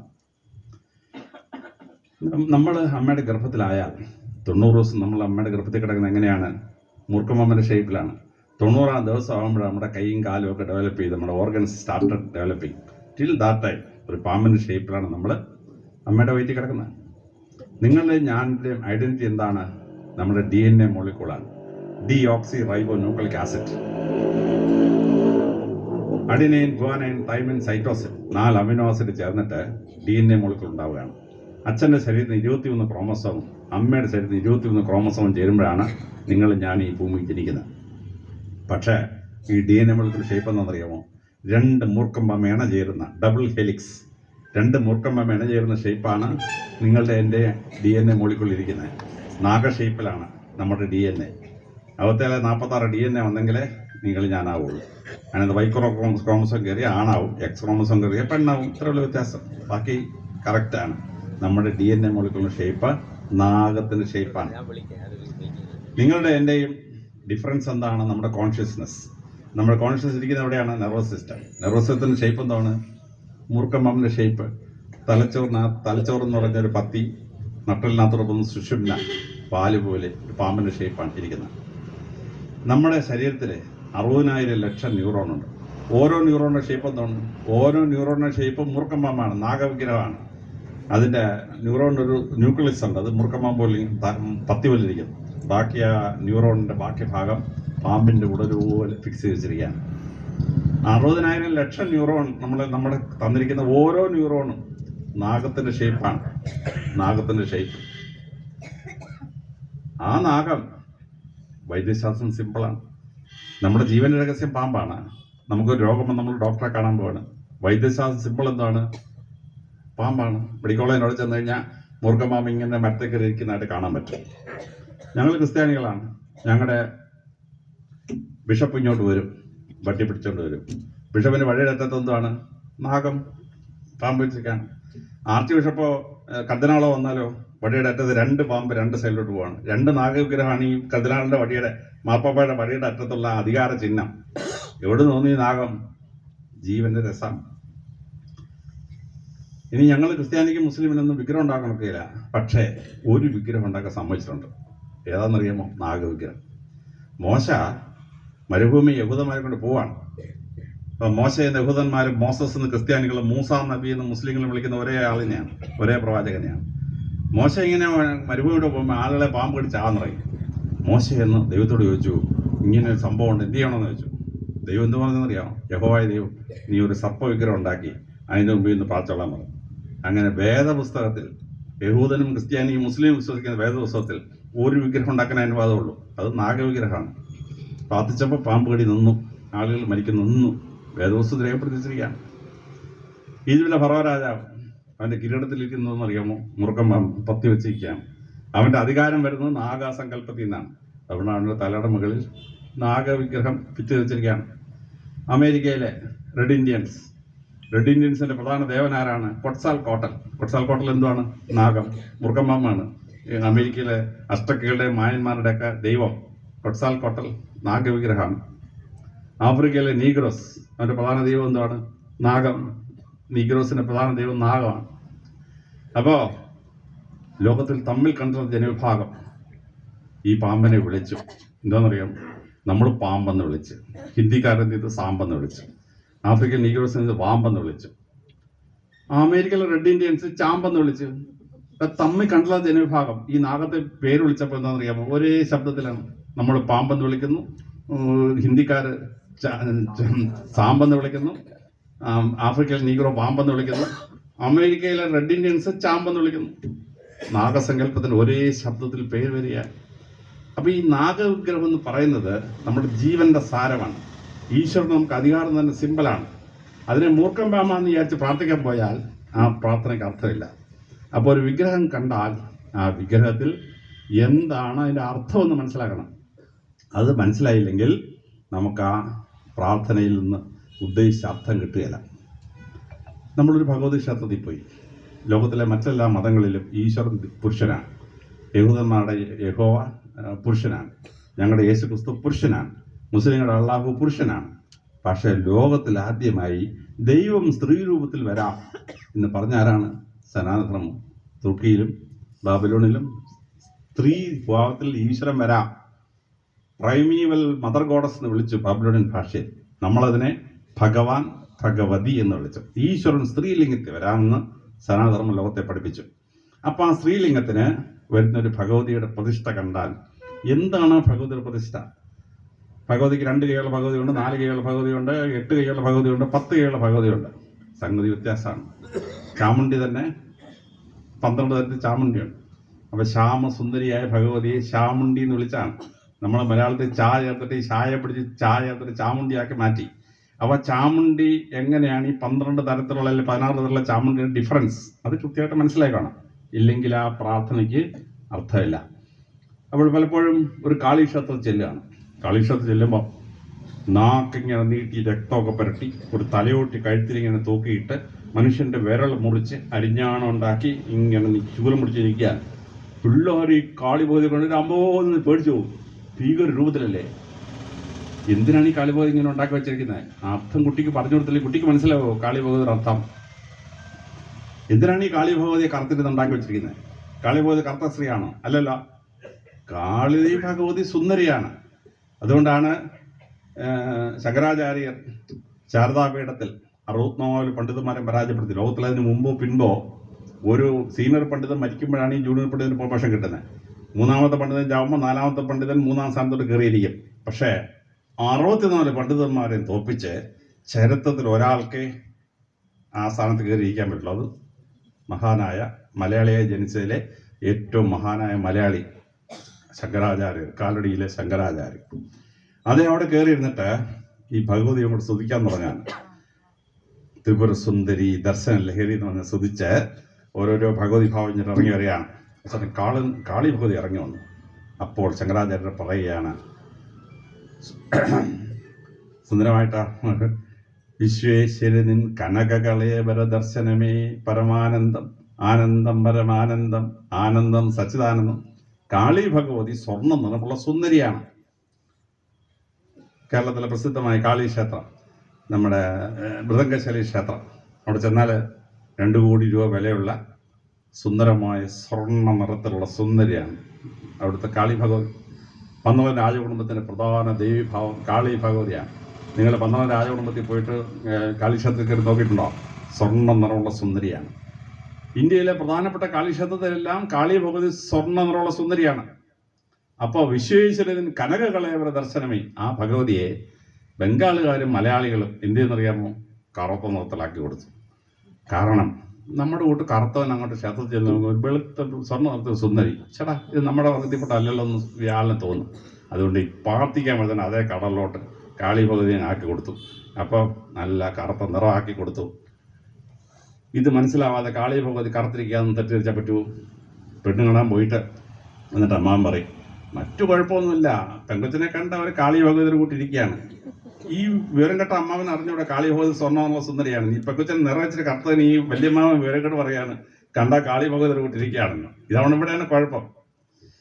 അങ്ങനെയുള്ള കാളി ഭഗവതി നാക്കിങ്ങനെ നീട്ടി രക്തം നാക്കിൽ പുരട്ടി വെച്ചിരിക്കുകയാണ്. എന്തിനാണ് ഈ നാക്ക് നീട്ടി നിൽക്കുന്നത്? മനുഷ്യൻ്റെ സംസാര ശേഷിയുടെ കഴിവ് കാളി ഭഗവതിയുടെ ദാനമാണ്. അതുകൊണ്ടാണ് ഈ നാക്ക് നീട്ടിയിരിക്കുന്നത്. ചന്ദ്രഗുപ്ത വിക്രമാദിത്യൻ രാജസദസ്സിൽ നവരത്നങ്ങളുണ്ടായിരുന്നു. അതിൽ പ്രസിദ്ധനായിട്ട് കവി ഉണ്ടായിരുന്നു. കാളിദാസൻ എന്ന ഡ്രാമാറ്റിസ്റ്റ് പോലെ ഒരു കവി ഉണ്ടായിരുന്നു. നവരത്നങ്ങളൊപ്പം ഒരു മഹാന്മാരായ ആളുകളാണ്. ധന്വന്തരി ശമണക അമരസിംഹശങ്ക് വേതാളഭട്ട കടകപ്പര കാളിദാസ വരാഹമുനി വരരുചി ഒമ്പതെണ്ണം. ഈ കവി ഒരു ദിവസം രാജസദസ്സിൽ വെച്ച് നല്ലപോലെ കവിതയൊക്കെ രചിച്ചപ്പം രാജാവ് സന്തോഷിച്ചൊരു അവാർഡ് കൊടുത്തു. ഈ കവിക്ക് ഒരു മകനുണ്ടായിരുന്നു. ഊമനും ബധിരനുമായിരുന്നു. സംസാരിക്കാൻ കഴിവില്ല, കേൾവി ശക്തിയില്ല. ഈ 12 വയസ്സുള്ള ഊമനെയും ബധിരനെ വീട്ടിലിട്ടിട്ട് പോയ ഭാര്യയ്ക്ക് ഭാരമാണല്ലോ എന്ന് വിചാരിച്ച് ഈ കവി എപ്പോഴും ഈ മകനെ കൂടെ കൊണ്ടുപോകും. അപ്പോൾ രാജാവ് അഭിനന്ദിച്ച ശേഷം രാജാവ് അന്തപ്പുരത്തിൽ എന്തോ ആഹാരം കഴിക്കാൻ പോയി. അപ്പോൾ ഈ കൂടെ ഉള്ളവന്മാർ പറഞ്ഞു, നീ എന്തിനാണ് ഈ പൊട്ടനെ കൂടെ കൊണ്ടുവരുന്നത്, വീട്ടിലങ്ങനെ ഇട്ടിട്ട് വന്നിട്ടെന്ന് ചോദിച്ചു. ഇത് കേട്ടിട്ട് ഇയാളങ്ങ് കരഞ്ഞുപോയി. ഈ മനുഷ്യൻ വിക്രമാദിത്യൻ ചായ കുടിച്ചിട്ട് തിരിച്ച് ചായ അല്ല എന്തോ കഴിച്ചിട്ട് തിരിച്ചു വന്നപ്പോൾ ഇയാൾ ഒന്ന് കരഞ്ഞു. എന്തിനാ അങ്ങ് കരയുന്നത്? അതെ, അങ്ങ് എനിക്ക് എന്നെ ബഹുമാനിച്ച് അവാർഡ് തന്നതിന് യുവമാരെല്ലാം കൂടെ എന്നെ കളിയാക്കി, എൻ്റെ മോൻ്റെ പേര് പറഞ്ഞിട്ട് കളിയാക്കിയെന്നത്. വിക്രമാദിത്യൻ പറഞ്ഞു, അതിന് നീ വിഷമിക്കുന്നത് എന്തിനാണ്? നീ ആ ഉജ്ജയിനി ചെന്ന് കാളി ഭഗവതി മുമ്പിൽ നിന്ന് പ്രാർത്ഥിക്കുക, നിന്റെ മോൻ സംസാരിക്കുമെന്ന് പറഞ്ഞു. അങ്ങനെ ഈ കുട്ടിയെ കൊണ്ട് നേരെ ഉജ്ജയിനിയിലെ കാളി ക്ഷേത്രത്തിൽ പോയി അവിടെ നിന്ന് കവി കാളി ഭഗവതി സൂചിച്ചുകൊണ്ട് പ്രാർത്ഥിച്ച്. അപ്പോൾ കാളി ഭഗവതി അനുഗ്രഹിച്ച് ആ പയ്യൻ സംസാരിച്ചു. ആ പയ്യനാണ് വാക്പടൻ. സംസ്കൃത ഭാഷയിൽ പ്രസംഗ കലയെപ്പറ്റി ഗംഭീര പുസ്തകം എഴുതിയ മനുഷ്യൻ വാക്പടൻ. വാക്കുകൊണ്ട് യുദ്ധം ചെയ്യുന്ന പടൻ, അതാണ് വാക്പടൻ എന്നുള്ള പേര്. ആ പേര് തന്നെ അന്വർത്താണ്. സംസാരിച്ചു. കഥകളിയുടെ കേരളത്തിൽ ആട്ടക്കഥ ഉണ്ടാക്കിയ മഹാനായ കോട്ടയത്തെ വിദ്വാൻ തമ്പുരാൻ, മഹാനായ പഴശ്ശിരാജാവിൻ്റെ വല്യമ്മാവൻ, അദ്ദേഹം ജനിച്ചു വീണു. ഊമനും ബധിരനുമായിരുന്നു. 3 വയസ്സ് വരെ ഇവന് ഊമനും ബധിരനുടെ കുട്ടിയെ കൊണ്ടുനടക്കാൻ അപ്പനും ഭയങ്കര പ്രയാസം. അവരെന്തെന്നറിയാമോ? മൃദംഗശില ക്ഷേത്രത്തിന് അവിടെയുള്ള കുമാരധാര അവിടെ കൊണ്ടിരുത്തിയിട്ട് അവരിഞ്ഞ് പോകുന്നു. കുട്ടി കളിച്ച് വെള്ളത്തിലിറങ്ങി ചത്തങ്ങ് പൊക്കോളൂന്ന് വിചാരിച്ചു. 3 ദിവസം കഴിഞ്ഞിട്ട് കുട്ടിയെ കാണുന്നില്ല.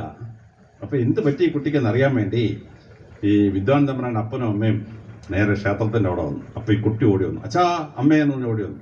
നീ ഇങ്ങനെ സംസാരിച്ചേ? അതേ, ഇല്ല, വീട്ടിൽ നിന്ന് അമ്മ ഇറങ്ങി വന്ന് എന്നെ സംസാരിപ്പിച്ച് എനിക്ക് പാലൊക്കെ തന്നെന്ന് പറഞ്ഞു. അവർ നോക്കിയപ്പോൾ മൃദംഗശ്രീ ക്ഷേത്രത്തിലേക്കാണ് കുട്ടി ചൂട്ടി കാണിക്കുന്നത്. അപ്പോൾ അവർക്ക് മനസ്സിലായി മൃദംഗശ്രീ ദേവി ഇറങ്ങി വന്നിട്ടാണ് കുട്ടിയെ സംസാരിപ്പിച്ചത്. ആ കുട്ടി സംസാരിച്ചത് മാത്രമല്ല, ആ കുട്ടി ആട്ടക്കഥകൾ എഴുതി, കഥകളി എഴുതി ഗംഭീരമാക്കി മാറ്റി. നിങ്ങൾ ചിറക്കൽ ഉണ്ടാക്കിയ മഹത്തായ സംഭവമാണ് തെയ്യം. ആ തെയ്യത്തെ ലോകം മുഴുവൻ അറിയുന്നൊരു കലാരൂപമാക്കി രൂപാന്തരപ്പെടുത്തിയത് കഥകളിയിലൂടെയാണ്, ആട്ടക്കഥയിലൂടെയാണ്. ആ ചിറക്കൽ നിന്ന് പുറപ്പെട്ട അവിടെ ചെന്ന് രൂപാന്തരപ്പെട്ട കഥകളി അത് എഴുതിയുണ്ടാക്കിയ മനുഷ്യൻ വിദ്വാൻ തമ്പുരാൻ. അദ്ദേഹം സംസാരിച്ചത്, ഊമനും ബധിരനും അദ്ദേഹം സംസാരിപ്പിച്ചത് കാളി ഭഗവതിയാണ്. ഞാൻ 4 വയസ്സ് വരെ സംസാരിക്കത്തില്ല. ഞാൻ ഊമനും ബധിരനാണെന്നാണ് സംശയിച്ചിരുന്നത്. ഇത്താന്നൊക്കെ പറയാറ്. അപ്പോൾ എന്നെ ഒരു ഊമൻ്റെയും ബധിരൻ്റെയും സ്കൂളിൽ കൊണ്ടുവിടാനൊക്കെ ആയിട്ട് അച്ഛനും ഇങ്ങനെ ആലോചിച്ചുകൊണ്ടിരിക്കുകയാണ്. എല്ലാവരും വന്ന് അച്ഛനോട്, അയ്യോ സാറിന് ഇങ്ങനെ ഒരു ഊമനും ബധിരനായ കുട്ടിയായിപ്പോയല്ലോ എന്നൊക്കെ അവർക്ക് അറിയും. അപ്പോൾ ഒരു ദിവസം എൻ്റെ അച്ഛൻ തൃശ്ശൂരിലൊരു കോൺഫറൻസിന് പോയി. തിരിച്ചു വരുമ്പം ഒരു സന്യാസി ശിഷ്യനും കൂടെ വണ്ടിയിലുണ്ട്. അതിൽ 4 സീറ്റ് ഒഴിഞ്ഞു കിടക്കുകയാണ്. ശിഷ്യൻ കമ്പി പിടിച്ചിരിക്കുകയാണ്. എൻ്റെ ഫാദർ ചോദിച്ചു, 4 സീറ്റ് ഒഴിഞ്ഞു കിടക്കില്ല, ഇയാൾക്ക് ഇരുന്നൂടെ? അവൻ പറഞ്ഞു, അയ്യോ, ഗുരു ഇരിക്കുമ്പോൾ ഞാൻ തുല്യനായിട്ട് ഇരിക്കാൻ പറ്റിയില്ല, ഗുരുവിനോട് സമാനമായിട്ട് ഇരിക്കാൻ പറ്റുമോ, എന്നാൽ നീ തറയിരിക്കടാന്ന് പറഞ്ഞ് എൻ്റെ ഫാദർ സ്കൂൾ മാസ്റ്ററായിരുന്നു.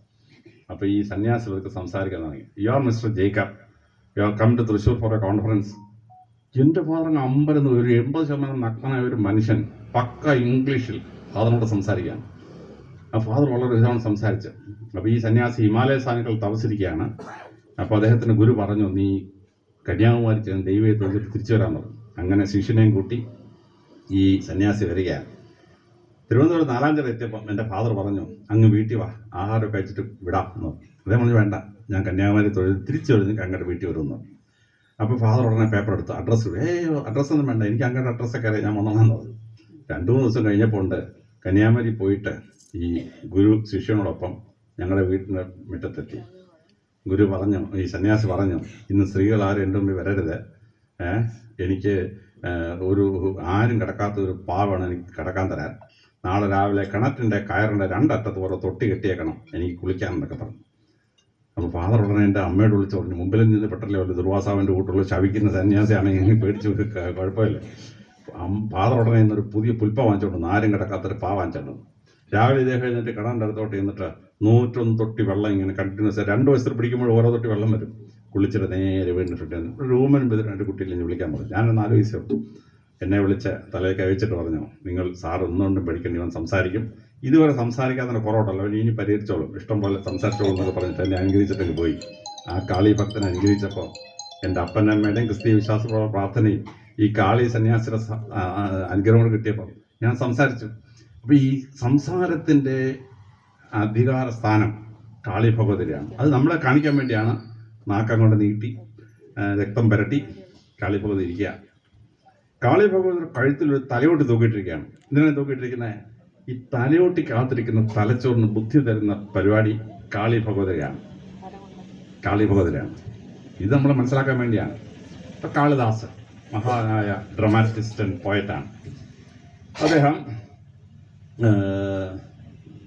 ഒരു വിറകുകെട്ടുകാരനായിരുന്നു. വിറകുകെട്ടുകാരനായ അദ്ദേഹം ഇരിക്കുന്ന കവട്ട വെട്ടിക്കൊണ്ടിരിക്കുന്നു. അപ്പം അന്നോടൊരു പണ്ഡിതയായ ഒരു സ്ത്രീ ഉണ്ടായിരുന്നു. അവളെ വിവാഹത്തിൽ തോൽപ്പിക്കുന്നവരെ മാത്രമേ വിവാഹം കഴിക്കൂ എന്ന് അവൾ വാശി പിടിച്ചിരുന്നു. പലരും വന്ന് പെണ്ണ് കാണാൻ എല്ലാവരും അവൾ തോൽപ്പിച്ച് വിടും. അപ്പോഴാണ് ഈ സേവകരിങ്ങനെ വരുമ്പോൾ രുദ്രൻ എന്ന് പറയുന്ന വിറകുകെട്ടായിരുന്നു വിറകുകെട്ടിക്കൊണ്ടിരിക്കുക. അവൻ ഇരിക്കുന്ന കോട്ട് വെട്ടുകയാണ്. നീ ഇങ്ങനെ വെട്ടിയാൽ നീ ഇവിടെ താഴെ വരത്തില്ല, ഒന്നുമില്ല എന്ന് പറഞ്ഞു. കമ്പ് മുറിഞ്ഞപ്പം കമ്പ് താപ്പോട്ട് പറഞ്ഞു. കാളിദാസന് വേറൊരു കമ്പ് പിടികിട്ടിയോണ്ട് അവൻ രക്ഷപ്പെട്ടു. ഇവന് ഇച്ചിരി ആഹാരം കൊടുക്കാൻ വേണ്ടി വീട്ടിൽ കൊണ്ടുവന്നു. അപ്പോൾ ഭിത്തിയിൽ ഒരു രാമരാവണ യുദ്ധം. അത് കണ്ടുകൊണ്ട് ഈ രുദ്രൻ പറഞ്ഞു, രാവണ രാവണ എന്ന് പറഞ്ഞു. സ്ത്രീ പറഞ്ഞു, ഇവരെന്തൊരു വിട്ടിയടാ, രാവണനൊക്കെ രാവണൻ എന്ന് വിളിക്കുന്നു. അപ്പോൾ അവിടെ ഒന്ന് പണ്ടത് പറഞ്ഞില്ല, അവൻ പറഞ്ഞാണ് ശരി. വാത്മീകി രാമായണത്തിൽ കൈകേശിയുടെ മക്കളുടെ പേര് പറയുന്നുണ്ട്. കുംഭകർണോ ഭഗാരോസ്തി വിഭീഷണ, രാക്ഷസാനാൻ കുലശ്രേഷ്ഠേ രാവണോ നൈവ രാവണ. കൈകേശിയുടെ 3 മക്കളുടെ പേരിന് 2ാമത്തെ അക്ഷരം ഭായാണ്. കുംഭകർണൻ, വിഭീഷണൻ. ഇവന്റെ പേര് രാവണൻ. എപ്പോഴും പണം പൊക്കി കൊത്തുന്ന സ്വഭാവമാണ്. ആളുകളൊക്കെ പറഞ്ഞു വന്ന് രാവണനായി മാറിപ്പോയതാണ് എന്ന് പറഞ്ഞു. സ്ത്രീ തോലു സമ്മതിച്ചു, കല്യാണം കഴിച്ചു.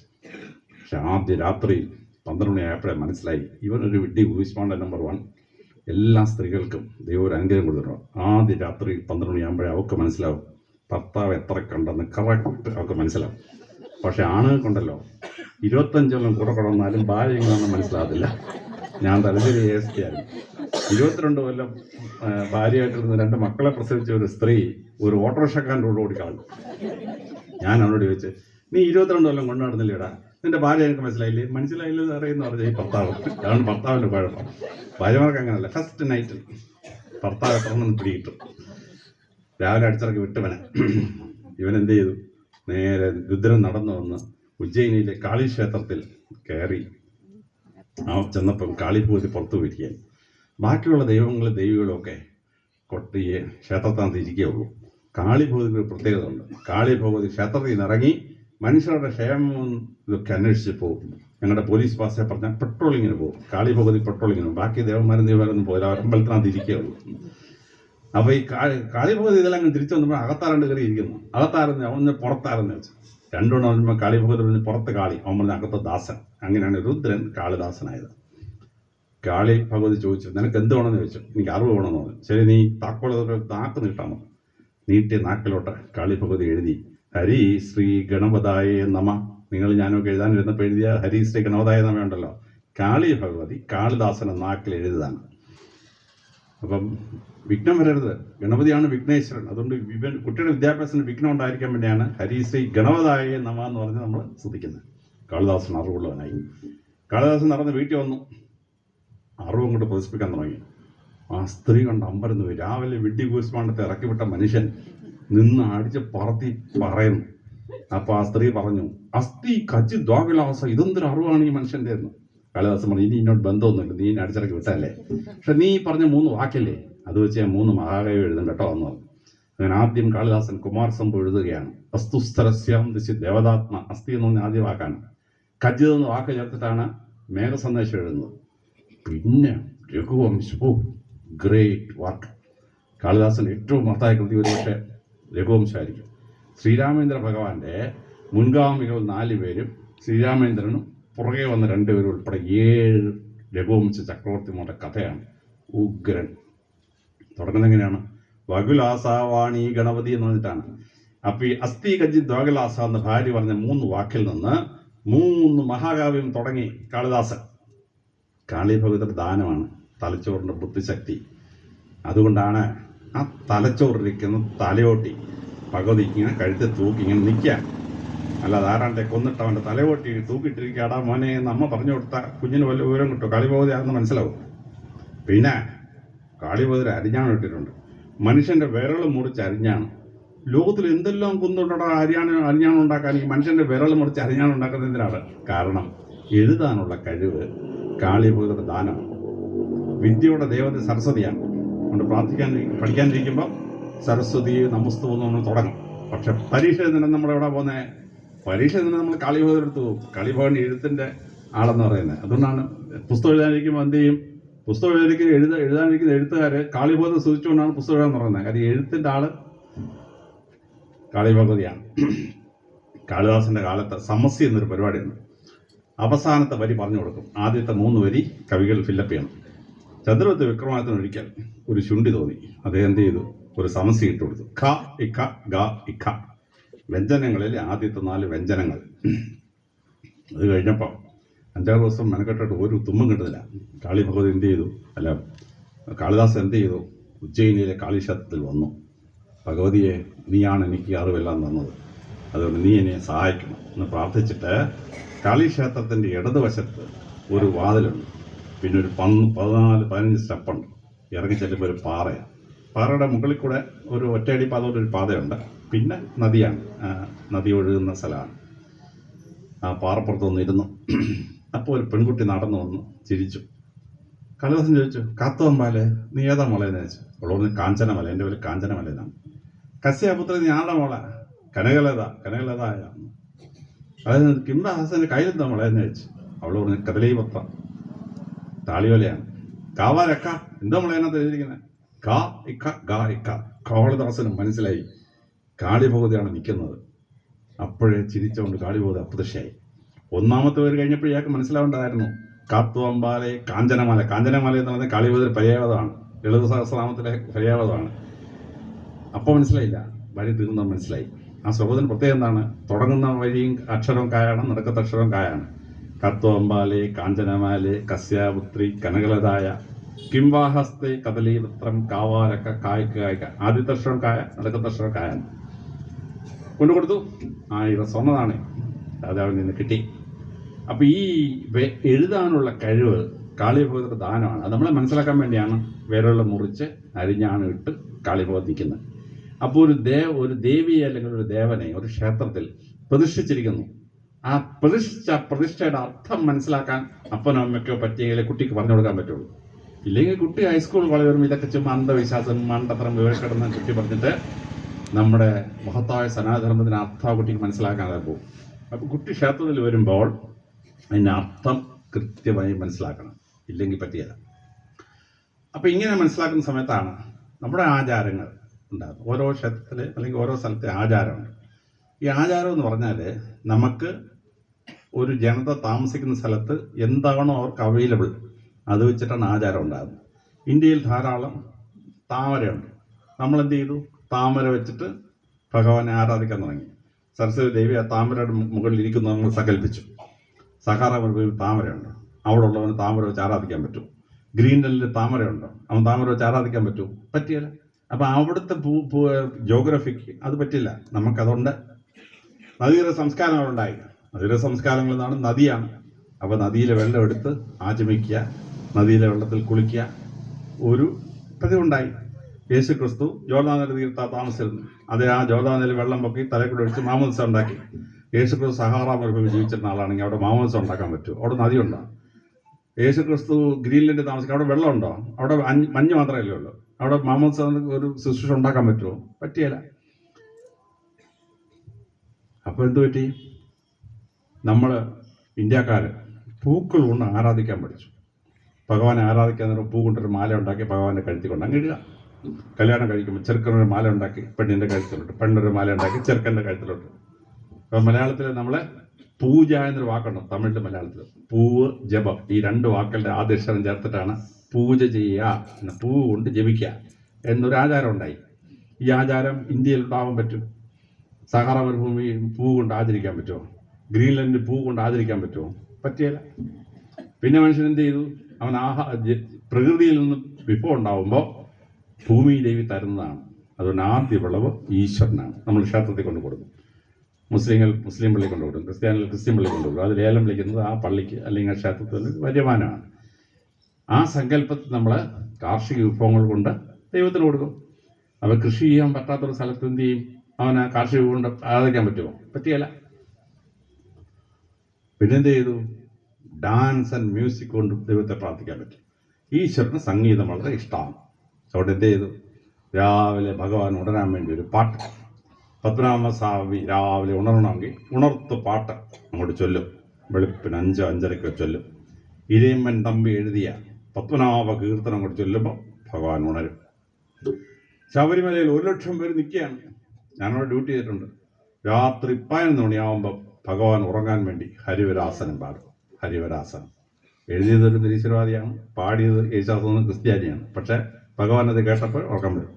എല്ലാ ക്ഷേത്രത്തിനും ഉണർത്തുപാട്ടുണ്ട്, ഉറക്കപ്പാട്ടുണ്ട്. ആ ക്ഷേത്രത്തിലെ വിഗ്രഹവുമായി ബന്ധപ്പെട്ടാണ് ഈ ഉണർത്തുപാട്ടും ഉറക്കപ്പാട്ടും. അപ്പോൾ ഈശ്വരൻ സംഗീതം ഇഷ്ടമാണ്. അതിനെന്ത് ചെയ്തു? നമ്മൾ കർണാടക സംഗീതം ഉണ്ടാക്കി ഈശ്വരനെ സ്തുതിക്കാൻ വേണ്ടി ഓരോ രാഗം ഉണ്ടാക്കി. ആ രാഗം 64,000-ഓളം പെർമുട്ടേഷൻ കോമ്പിനേഷൻ, അതിൽ 460-ഓളം രാഗങ്ങൾ ഓൾറെഡി ഡിസൈൻ ചെയ്തെടുത്തു. അപ്പോൾ ഭഗവാന്റെ കഴുത്തിലൊരു വാസുകി കിടക്കാണ്. ഭഗവാന്റെ കഴുത്തിൽ പാമ്പ് കിടക്കുന്ന അതിനെ ശങ്കരാഭരണം എന്ന് വിളിച്ചു.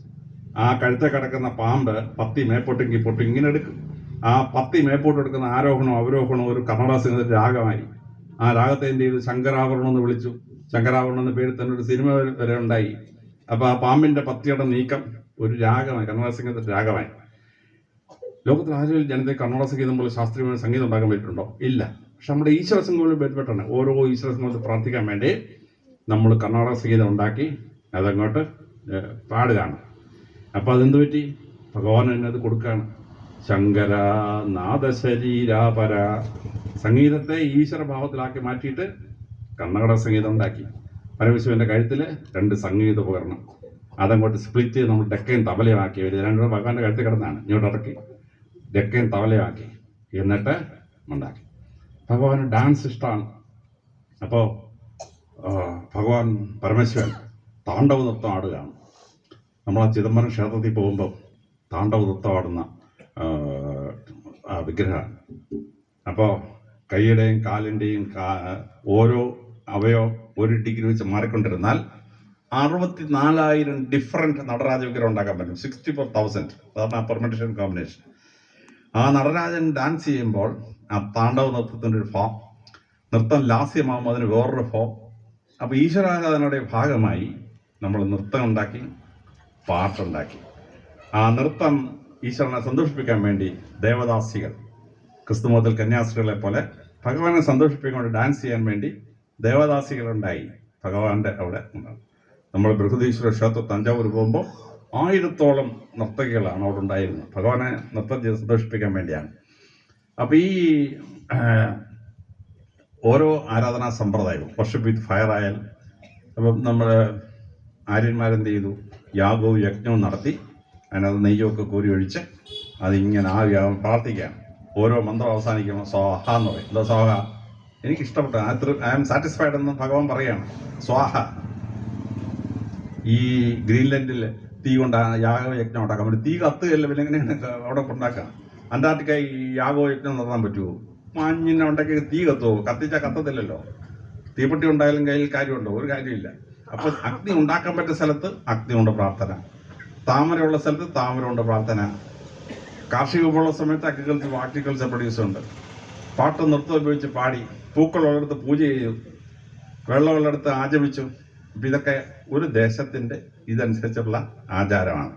പക്ഷെ ആചാരം ചെയ്യുമ്പോൾ അത് അർത്ഥം മനസ്സിലാക്കണം. അർത്ഥം വളരെ പ്രധാനമാണ്. ഉദാഹരണത്തിന് ഒരു ഹിന്ദു, കേരളത്തിൽ ഒരു ഹിന്ദു ക്ഷേത്രത്തിൽ പോകണം. ക്ഷേത്രത്തിൽ പോകേണ്ട ദിവസം അവനെപ്പോൾ ഉണരണം? വെളുപ്പിന് 4 മണിക്ക് ഉണരണം. ദിനചര്യ എന്ന പുസ്തകമുണ്ട്. പുസ്തകത്തിൽ പറയുന്നു, ബ്രഹ്മമുഹൂർത്തേ ഉത്തിഷ്ഠേ, ബ്രഹ്മമുഹൂർത്തത്തിൽ ഉണരണം. ബ്രഹ്മമുഹൂർത്തത്തിൽ ഉണരണം. ഉണർന്നിട്ട് അവൻ ജീവിതം ആരംഭിക്കണം. എന്തേ കാര്യം?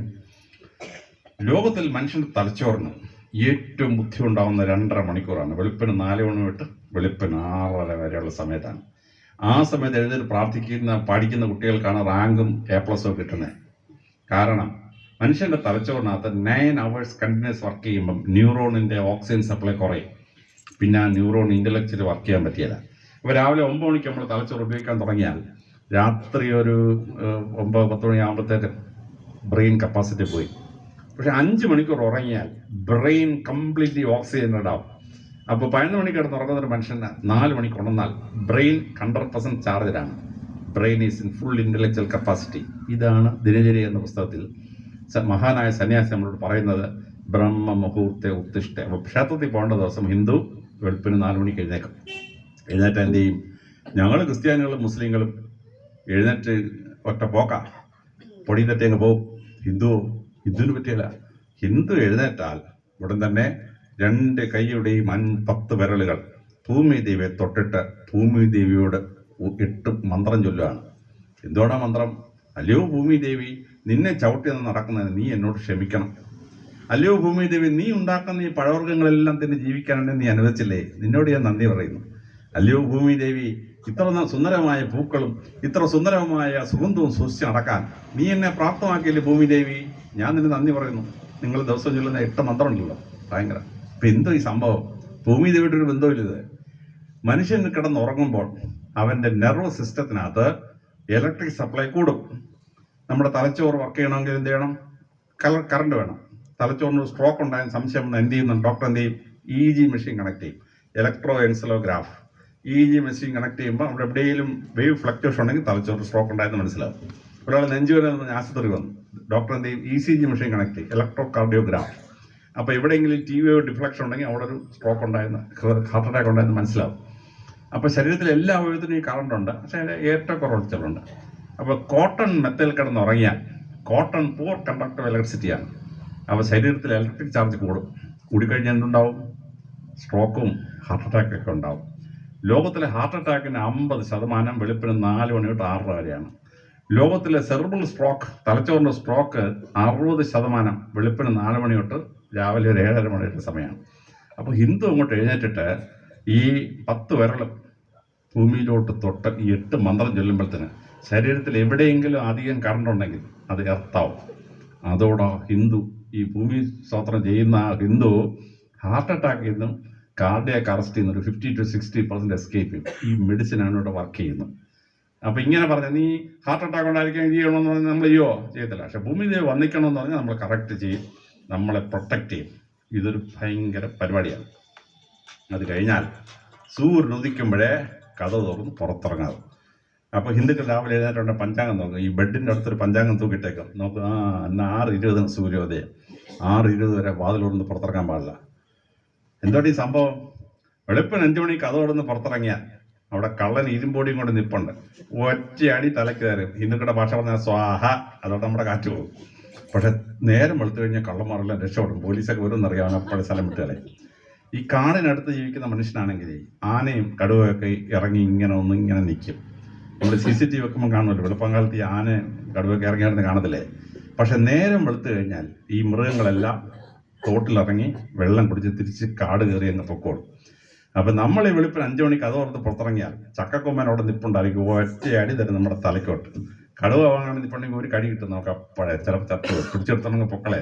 ഇത് ഉണ്ടാകാതിരിക്കാൻ വേണ്ടി കൃത്യമായി ഹിന്ദുമതം പറഞ്ഞിരിക്കുകയാണ്, അമ്പലത്തിൽ പോകണോ നീ സൂര്യോദയം കണ്ടാലേ വീട്ടിൽ നിന്ന് പുറത്തിറങ്ങാം. അതിനും പറയുക, ഇനി പുറത്തിറങ്ങിയാലോ നീ ആദ്യം ചെന്ന് മുറ്റത്തുള്ള തുളസി തറ ചെന്നിട്ട് 4 തുളസിയില വായിലിട്ട് ചവച്ചരച്ചങ്ങ് തിന്നണം. ഇതോടെ ഈ സംഭവം. കൃഷ്ണതുളസിയുടെ ഇലക്കകത്ത് രോഗാണുക്കളെ നേരിടാനുള്ള കഴിവുണ്ട്. നിങ്ങൾക്ക് എനിക്ക് പനി വന്ന് നമ്മൾ എന്ത് ചെയ്യും? നമ്മൾ നേരെ കൃഷ്ണതുളസി കപ്പ് സിറപ്പ് വാങ്ങിക്കും, 100 രൂപ കൊടുത്തിട്ട് വല്ല ആവശ്യമുണ്ട്. കൃഷ്ണതുളസി കപ്സറപ്പം എന്താണ് ഈ തുളസിയിലായിട്ട് ഞെക്കി പിഴിഞ്ഞ് ഒഴിച്ച് അതിനകത്ത് പഞ്ചാരയും കളർ വിടുമ്പോൾ കൃഷ്ണതുളസി കപ്സറപ്പാവും. 100 രൂപ കൊടുത്ത് വാങ്ങിക്കേണ്ട ആവശ്യമില്ല. രാവിലെ എഴുന്നേറ്റ് വന്ന 4 കൃഷ്ണതുളസി ഇല വായിലോട്ട് ചവച്ചാറിന് തിന്നു കഴിയുമ്പം കൃഷ്ണതുളസി കപ്സറപ്പ് എന്ന എഫക്റ്റായി, പനി വരുന്ന പ്രശ്നമില്ല. പിന്നെ കൃഷ്ണതുളസിയുടെ കപ്സറപ്പ് ഉള്ളിൽ ചെന്ന് കഴിഞ്ഞാൽ നമ്മുടെ ഡയബറ്റീസ് കൺട്രോൾഡ് ആവും. മൂത്രമൊഴി ഉണ്ടാകുന്ന പരിപാടി സംഭവിക്കുകയില്ല. ഇൻസുലിൻ കുത്തി കുത്തി നടക്കേണ്ട യാതൊരു ആവശ്യമില്ല, കൺട്രോൾഡ് ആവും. അപ്പോൾ ഈ ഒരു ട്രീറ്റ്മെൻറ്റാണ്. അത് കഴിഞ്ഞാൽ എന്ത് ചെയ്യണം? കൂവളത്തല 4 എണ്ണം പറിക്കണം, തിന്നണം. എന്തുകൊണ്ട് ഈ കൂവളത്തല? പരമശിവന്റെ ക്ഷേത്രത്തിൽ പൂജ ചെയ്യാൻ വേണ്ടി കൂവളത്തല വേണം. പരമശിവൻ ഉഗ്ര കോപിയാണ്. ആ കോപം കൺട്രോൾ ചെയ്യാൻ വേണ്ടിയാണ് കൂവളത്തല വെച്ച് പൂജ ചെയ്യുന്നത്. എന്നിട്ട് ഭക്തർക്കെല്ലാം അത് കൊടുക്കും. എന്തുകൊണ്ട് ഈ കോപം എന്ന് പറഞ്ഞാൽ ബ്ലഡ് പ്രഷർ കൂടുമ്പോൾ മനുഷ്യന് ദേഷ്യം വരും. അപ്പോൾ ഈ ബ്ലഡ് പ്രഷർ കൺട്രോളുള്ള മരുന്നാണ് കൂവളത്തല. അപ്പോൾ നാട്ടിലെ മനുഷ്യർക്ക് ബ്ലഡ് പ്രഷർ കൂടാതിരിക്കാൻ വേണ്ടി പരമശിവന്റെ ക്ഷേത്രത്തിൽ കൂവളം ആരാധന ഭാവമാക്കി മാറ്റിയിട്ട് അത് പ്രസാദത്തിന് കൂടെ കൊടുത്തിട്ട് ഭക്തരെല്ലാം ഈ കൂവളത്തല അങ്ങ് തിന്നു കഴിഞ്ഞാൽ അവൻ്റെ ബ്ലഡ് പ്രഷർ കൺട്രോൾഡ് ആവും. അപ്പോൾ രാവിലെ 6:30 സൂര്യൻ ഉദിക്കുമ്പോൾ ഇറങ്ങി വന്നിട്ട് 4 തുളസിയില 4 കൂവളത്തല തിന്നു കഴിയുമ്പം നമ്മുടെ തലച്ചോറിന് നമ്മുടെ ഡയബറ്റീസ് കുറഞ്ഞു, BP കുറഞ്ഞു, ഇൻഫെക്ഷൻ കൺട്രോൾ ചെയ്യും. ഒരുവിധ ബാക്ടീരിയ ഒന്നും നമ്മളെ അറ്റാക്ക് ചെയ്യില്ല. അവിടെയാണ് നമ്മുടെ അഡ്വാൻറ്റേജ്. അതങ്ങോട്ട് കഴിഞ്ഞാൽ സൂര്യഭഗവാനെ നോക്കിയിട്ട് സൂര്യ നമസ്കാരം ചെയ്യും. സൂര്യ നമസ്കാരത്തിനകത്ത് 32 വ്യായാമമാണ്. ഞങ്ങളുടെ പട്ടാളക്കാരുടെയും പോലീസുകാരുടെയും ട്രെയിൻഡ് സോൾജേഴ്സ് ട്രെയിനിങ് കാർഡ് TSTCക്കകത്ത് 12 വ്യായാമമേ ഉള്ളൂ. പക്ഷെ ശരിക്കൊരാൾ സൂര്യ നമസ്കാരം ചെയ്താൽ അവൻ്റെ 32 വ്യായാമങ്ങളിലൂടെ അവൻ്റെ എല്ലാ സന്ധിബന്ധങ്ങൾക്കും എല്ലാ മസിലുകൾക്കും എല്ലാ ഞരമ്പുകൾക്കും എക്സസൈസ് കിട്ടും. തന്നെയുമല്ല, ഉദയസൂര്യൻ്റെ രശ്മികൾക്ക് രോഗാണുക്കളെ കൊല്ലാനുള്ള കഴിവുണ്ട്. നമ്മൾ രാവിലെ എഴുന്നേറ്റ് സൂര്യ നമസ്കാരം ചെയ്യുമ്പോൾ സൂര്യരശ്മി നമ്മൾ ശരീരത്തിലോട്ട് അടിച്ചു കഴിഞ്ഞാൽ രാത്രി നമ്മൾ കിടന്ന ബെഡിലോ നമ്മൾ കിടക്കുന്ന ബെഡ്ഷീറ്റിലോ വല്ലവനും കിടന്ന ബെഡ്ഷീറ്റ് നമ്മൾ പുതച്ച് കിടക്കുകയൊക്കെ ചെയ്ത് കഴിഞ്ഞാൽ ഈ രോഗാണു നമ്മുടെ ശരീരത്തിൽ കയറും. പക്ഷെ ഉദയസൂര്യനെ നോക്കി നമ്മൾ സൂര്യ നമസ്കാരം ചെയ്യുമ്പോൾ നമുക്ക് രോഗാണുക്കൾ പോകും. പിന്നെ കിഴക്കോട്ട് തിരിഞ്ഞ് നോക്കുമ്പോൾ നമ്മുടെ തലച്ചോറിന് ബുദ്ധിശക്തി കൂടും. നമ്മുടെ തലച്ചോറിനൊരു മാഗ്നറ്റിക് ഡയറക്ഷൻ ഉണ്ട്. തലച്ചോറിൻ്റെ നെറ്റിയുടെ നടുക്കാണ് മാഗ്നറ്റിക് നോർത്ത് പോൾ, തലയുടെ പുറകിലാണ് മാഗ്നറ്റിക് സൗത്ത് പോൾ. ഭൂമിക്കൊരു മാഗ്നറ്റിക് നോർത്ത് പോൾ ഉണ്ട്, ജോഗ്രാഫിക് സൗത്ത് പോളിലാണ്. Magnetic south pole geographic north പോളിലാണ്. അപ്പോൾ നമ്മൾ തെക്കോട്ട് തിരിച്ച് നോക്കി നിന്നാൽ നമ്മുടെ തലച്ചോറിൻ്റെ മാഗ്നറ്റിക് നോർത്ത് പോൾ ഭൂമിയുടെ മാഗ്നറ്റിക് പോൾ ഒരേ ദിശയിൽ വരും. ലൈക്ക് പോൾസ് നമ്മുടെ ഇത് റിപ്പൽ ചെയ്യും, തലച്ചോറിന് ബുദ്ധിശക്തി കുറയും. നമ്മൾ കിഴക്കോട്ട് തിരിഞ്ഞിരിക്കുകയാണെങ്കിൽ നമ്മുടെ മാക്രോ നോർത്ത് പോളും ഭൂമിയുടെ മാക്രോ നോർത്ത് പോളും പെർപെൻഡിക്കുലർ ആവും. ബൈറ്റീരിയൽ ഗൈറേഷൻസ് വഴി തലച്ചോറിന് ബുദ്ധിശക്തി കൂടും. അതുകൊണ്ടാണ് കിഴക്കോട്ട് തിരിഞ്ഞ് നമ്മൾ സൂര്യ നമസ്കാരം ചെയ്യുമ്പോൾ നമ്മുടെ തലച്ചോറിന് ബുദ്ധിശക്തി കൂടും. അത് കഴിഞ്ഞാൽ ഒക്കുമെങ്കിൽ ഒരു സൂര്യ നമസ്കാരം ചെയ്യണം, ഉച്ചൂത്തന ഒരു നമസ്കാരം. ഇത് തലച്ചോറിനകത്ത് വലിയൊരു എഫക്റ്റ് ഉണ്ടാക്കുന്ന ഒരു പരിപാടിയാണ്. കാര്യം എന്താണെന്നറിയാമോ?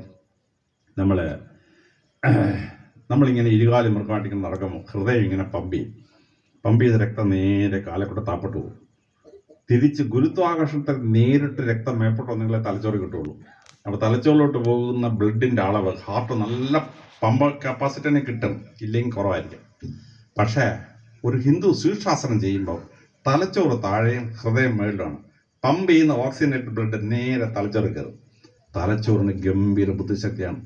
മുസ്ലിങ്ങൾ നിസ്കരിക്കുമ്പോൾ മുസ്ലിമിന് ബുദ്ധി കൂടും. എന്താ കാര്യം എന്നറിയുമോ? അവൻ മുട്ട കുത്തി തല കൊണ്ടും താഴെ കൊണ്ടും തലയെ മുട്ടിക്കും. ഹൃദയം മേളിലും തല താഴെയാണ്. അവ പമ്പ് ചെയ്യുന്ന ബ്ലഡ് നേരെ തലച്ചോറ് കിട്ടും. ശരിക്കും നിസ്കരിച്ചാൽ മുസ്ലിമിന് ബുദ്ധി കൂടും, ശീർഷാസനം ചെയ്താൽ ഹിന്ദുവിന് ബുദ്ധി കൂടും. ഇത് സത്യമായ സംഭവമാണ്. ഞങ്ങൾ ഗ്രഹപ്പഴ പിടിച്ച ക്രിസ്ത്യാനിക്ക് ഈ 2 കുന്തവും ഇല്ലാതുകൊണ്ട് അങ്ങനെ തലച്ചോറ് ബുദ്ധി കയറുന്ന പരിപാടി ഞങ്ങൾക്കില്ല, ശാസ്ത്രപ്രകാരം ഇല്ല. അങ്ങനെ ശീർഷാസനം ചെയ്തിട്ട് ഭക്തൻ നേരെ ഇറങ്ങി ക്ഷേത്രത്തിലോട്ട് പോവാണ്. ക്ഷേത്രത്തിൽ ചെന്ന് കഴിഞ്ഞാൽ ആദ്യം ആൽമരത്തിന് 7 വലം വെക്കണം, കമ്പൽസറി 7 വലം വെക്കണം. എന്തോ കാര്യം എന്നറിയാമോ? ലോകത്തിൽ ഏറ്റവും കൂടുതൽ ഓക്സിജൻ ഉണ്ടാക്കുന്ന മരം ആൽമരമാണ്. 2ാമത്തെ വേപ്പമരം, 3ാമത്തെ കൃഷ്ണതുളസി. അപ്പോൾ പഠിക്കുന്ന കുട്ടികളുടെ സ്റ്റഡി റൂമിന് അടുത്തെങ്ങാനും ഒരു ആൽമരം ഉണ്ടെങ്കിൽ ആ കുട്ടിക്ക് പഠിക്കാൻ നല്ല ബുദ്ധിശക്തി ആയിരിക്കും, പഠിക്കാൻ മാർക്കാണ്. പക്ഷെ വീടിനെ മുറ്റത്ത് ആൽമരം വെക്കാൻ പറ്റിയില്ല. ആൽമരത്തിന് വേരുണ്ടല്ലോ, 200 മീറ്റർ പോകും. അത് വന്ന് പേരയുടെ അടി കൂടെ കയറിയാണ്ടല്ലോ ഇവിടെ മൊസൈക്കൊക്കെ പൊട്ടിച്ച് സൈഡ് വരും.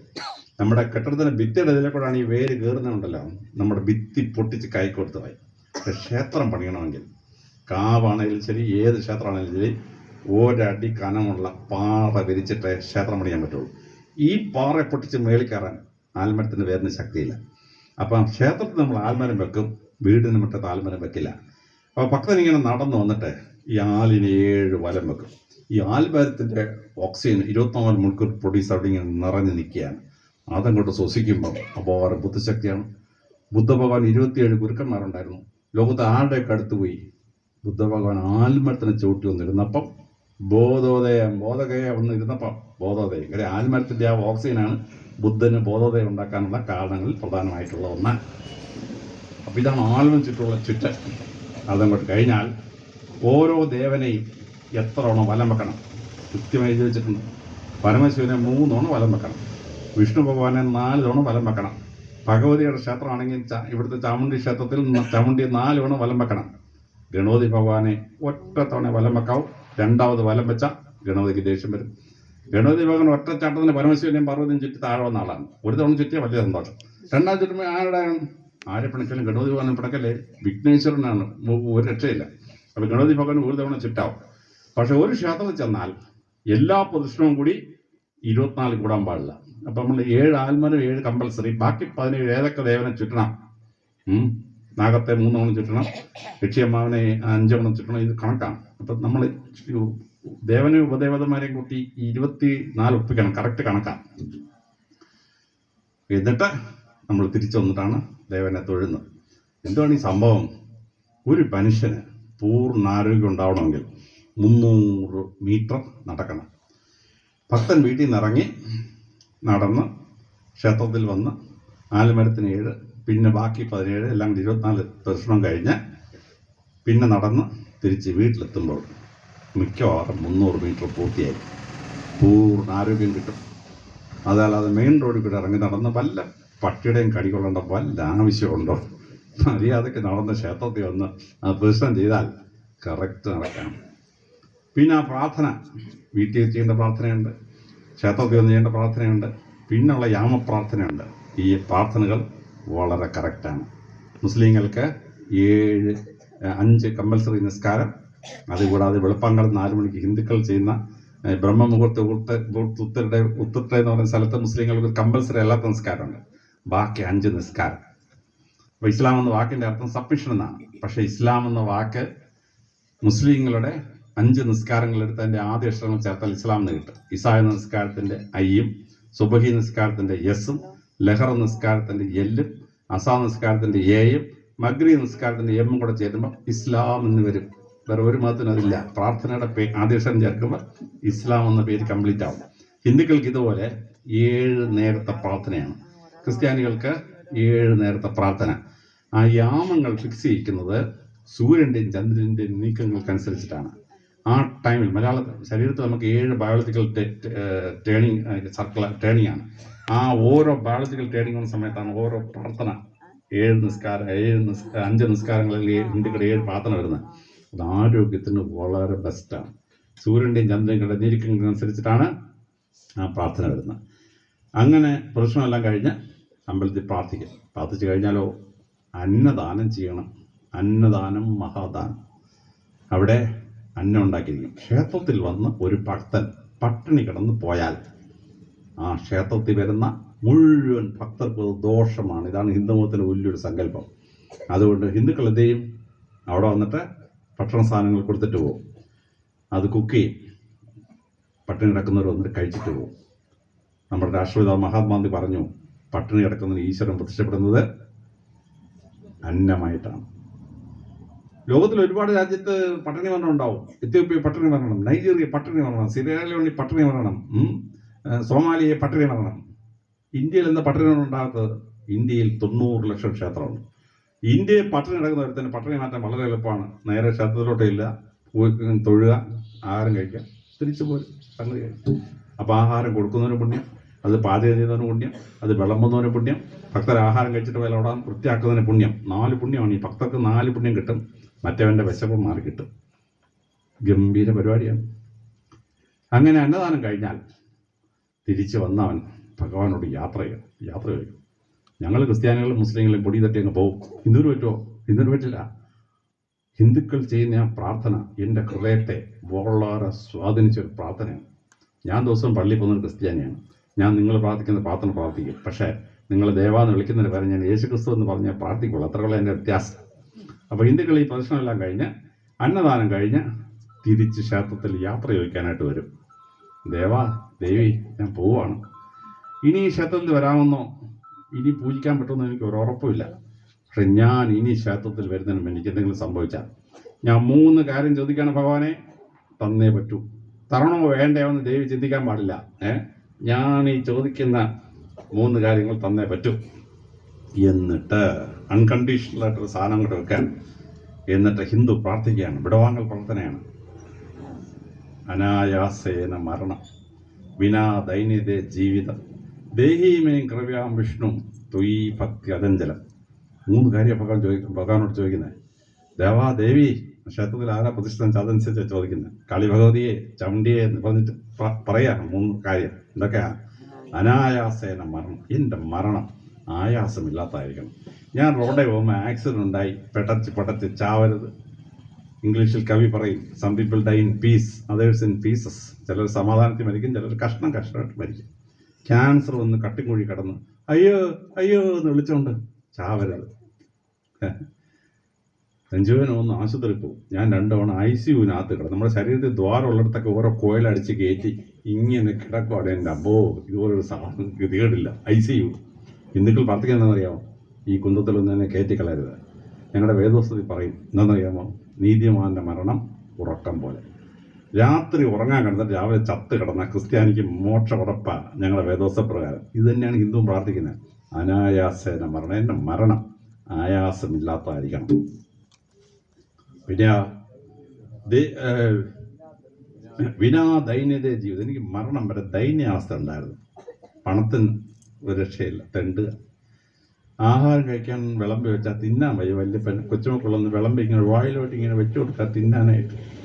ലോകത്തിലെ ഏറ്റവും വലിയ ഗതികേട്. മരുമോട് മുമ്പിൽ കഴിഞ്ഞിട്ട് എൻ്റെ അമ്പോ ഇതൊരു ഗതികേടി ഭൂമിയില്ല. മരുമോട് മുമ്പിൽ ഇങ്ങനെ തെണ്ട് തന്നത്.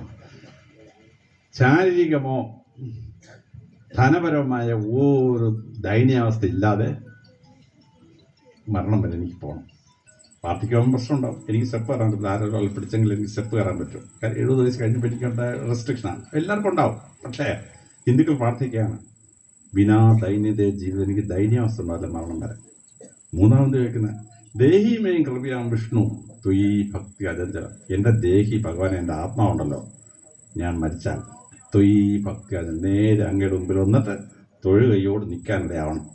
എപ്പോഴാണ് ഈ മരിച്ച ഉടനെ ഭഗവാന്റെ അടുത്ത് പോകുന്നത്? മോക്ഷം കിട്ടുന്നവർക്ക് മാത്രമേ പറ്റുള്ളൂ മരിച്ച ഉടനെ ഭഗവാന്റെ അടുത്ത് പോകുന്നത്. ബാക്കിയുള്ളവനൊക്കെ പുനർജന്മം ഉണ്ടാക്കി പട്ടിയും പൂച്ചയും പുഴുവും ഒക്കെ ആയിട്ട് ഇവിടെ നടന്ന് പല ജന്മങ്ങൾ കഴിഞ്ഞേ അങ്ങ് ചെല്ലുള്ളൂ. ഭാഗവതത്തിൽ 46 പുനർജന്മം പറയുന്നുണ്ട്. ഓരോ പുനർജന്മവും എന്താണ് അതിൻ്റെ സാരം എന്നാണ്. ഞങ്ങൾ ക്രിസ്ത്യാനികൾക്ക് മുസ്ലിങ്ങൾക്കും 10-70 കൊല്ലം ജീവിച്ചിരുന്നു. പുണ്യം സർപ്ലസ് ആണെങ്കിൽ സ്വർഗത്തിലോട്ട് പോയാൽ മില്യൺസ് ഓഫ് ഇയേഴ്സ് സ്വർഗം. ഗ്രഹപ്പഴയ്ക്ക് പാപം കൂടിയാലുണ്ടല്ലോ മില്യൺസ് ഓഫ് ഇയേഴ്സ് നരകം. ഇത് ഭയങ്കര അന്യായമാണ്.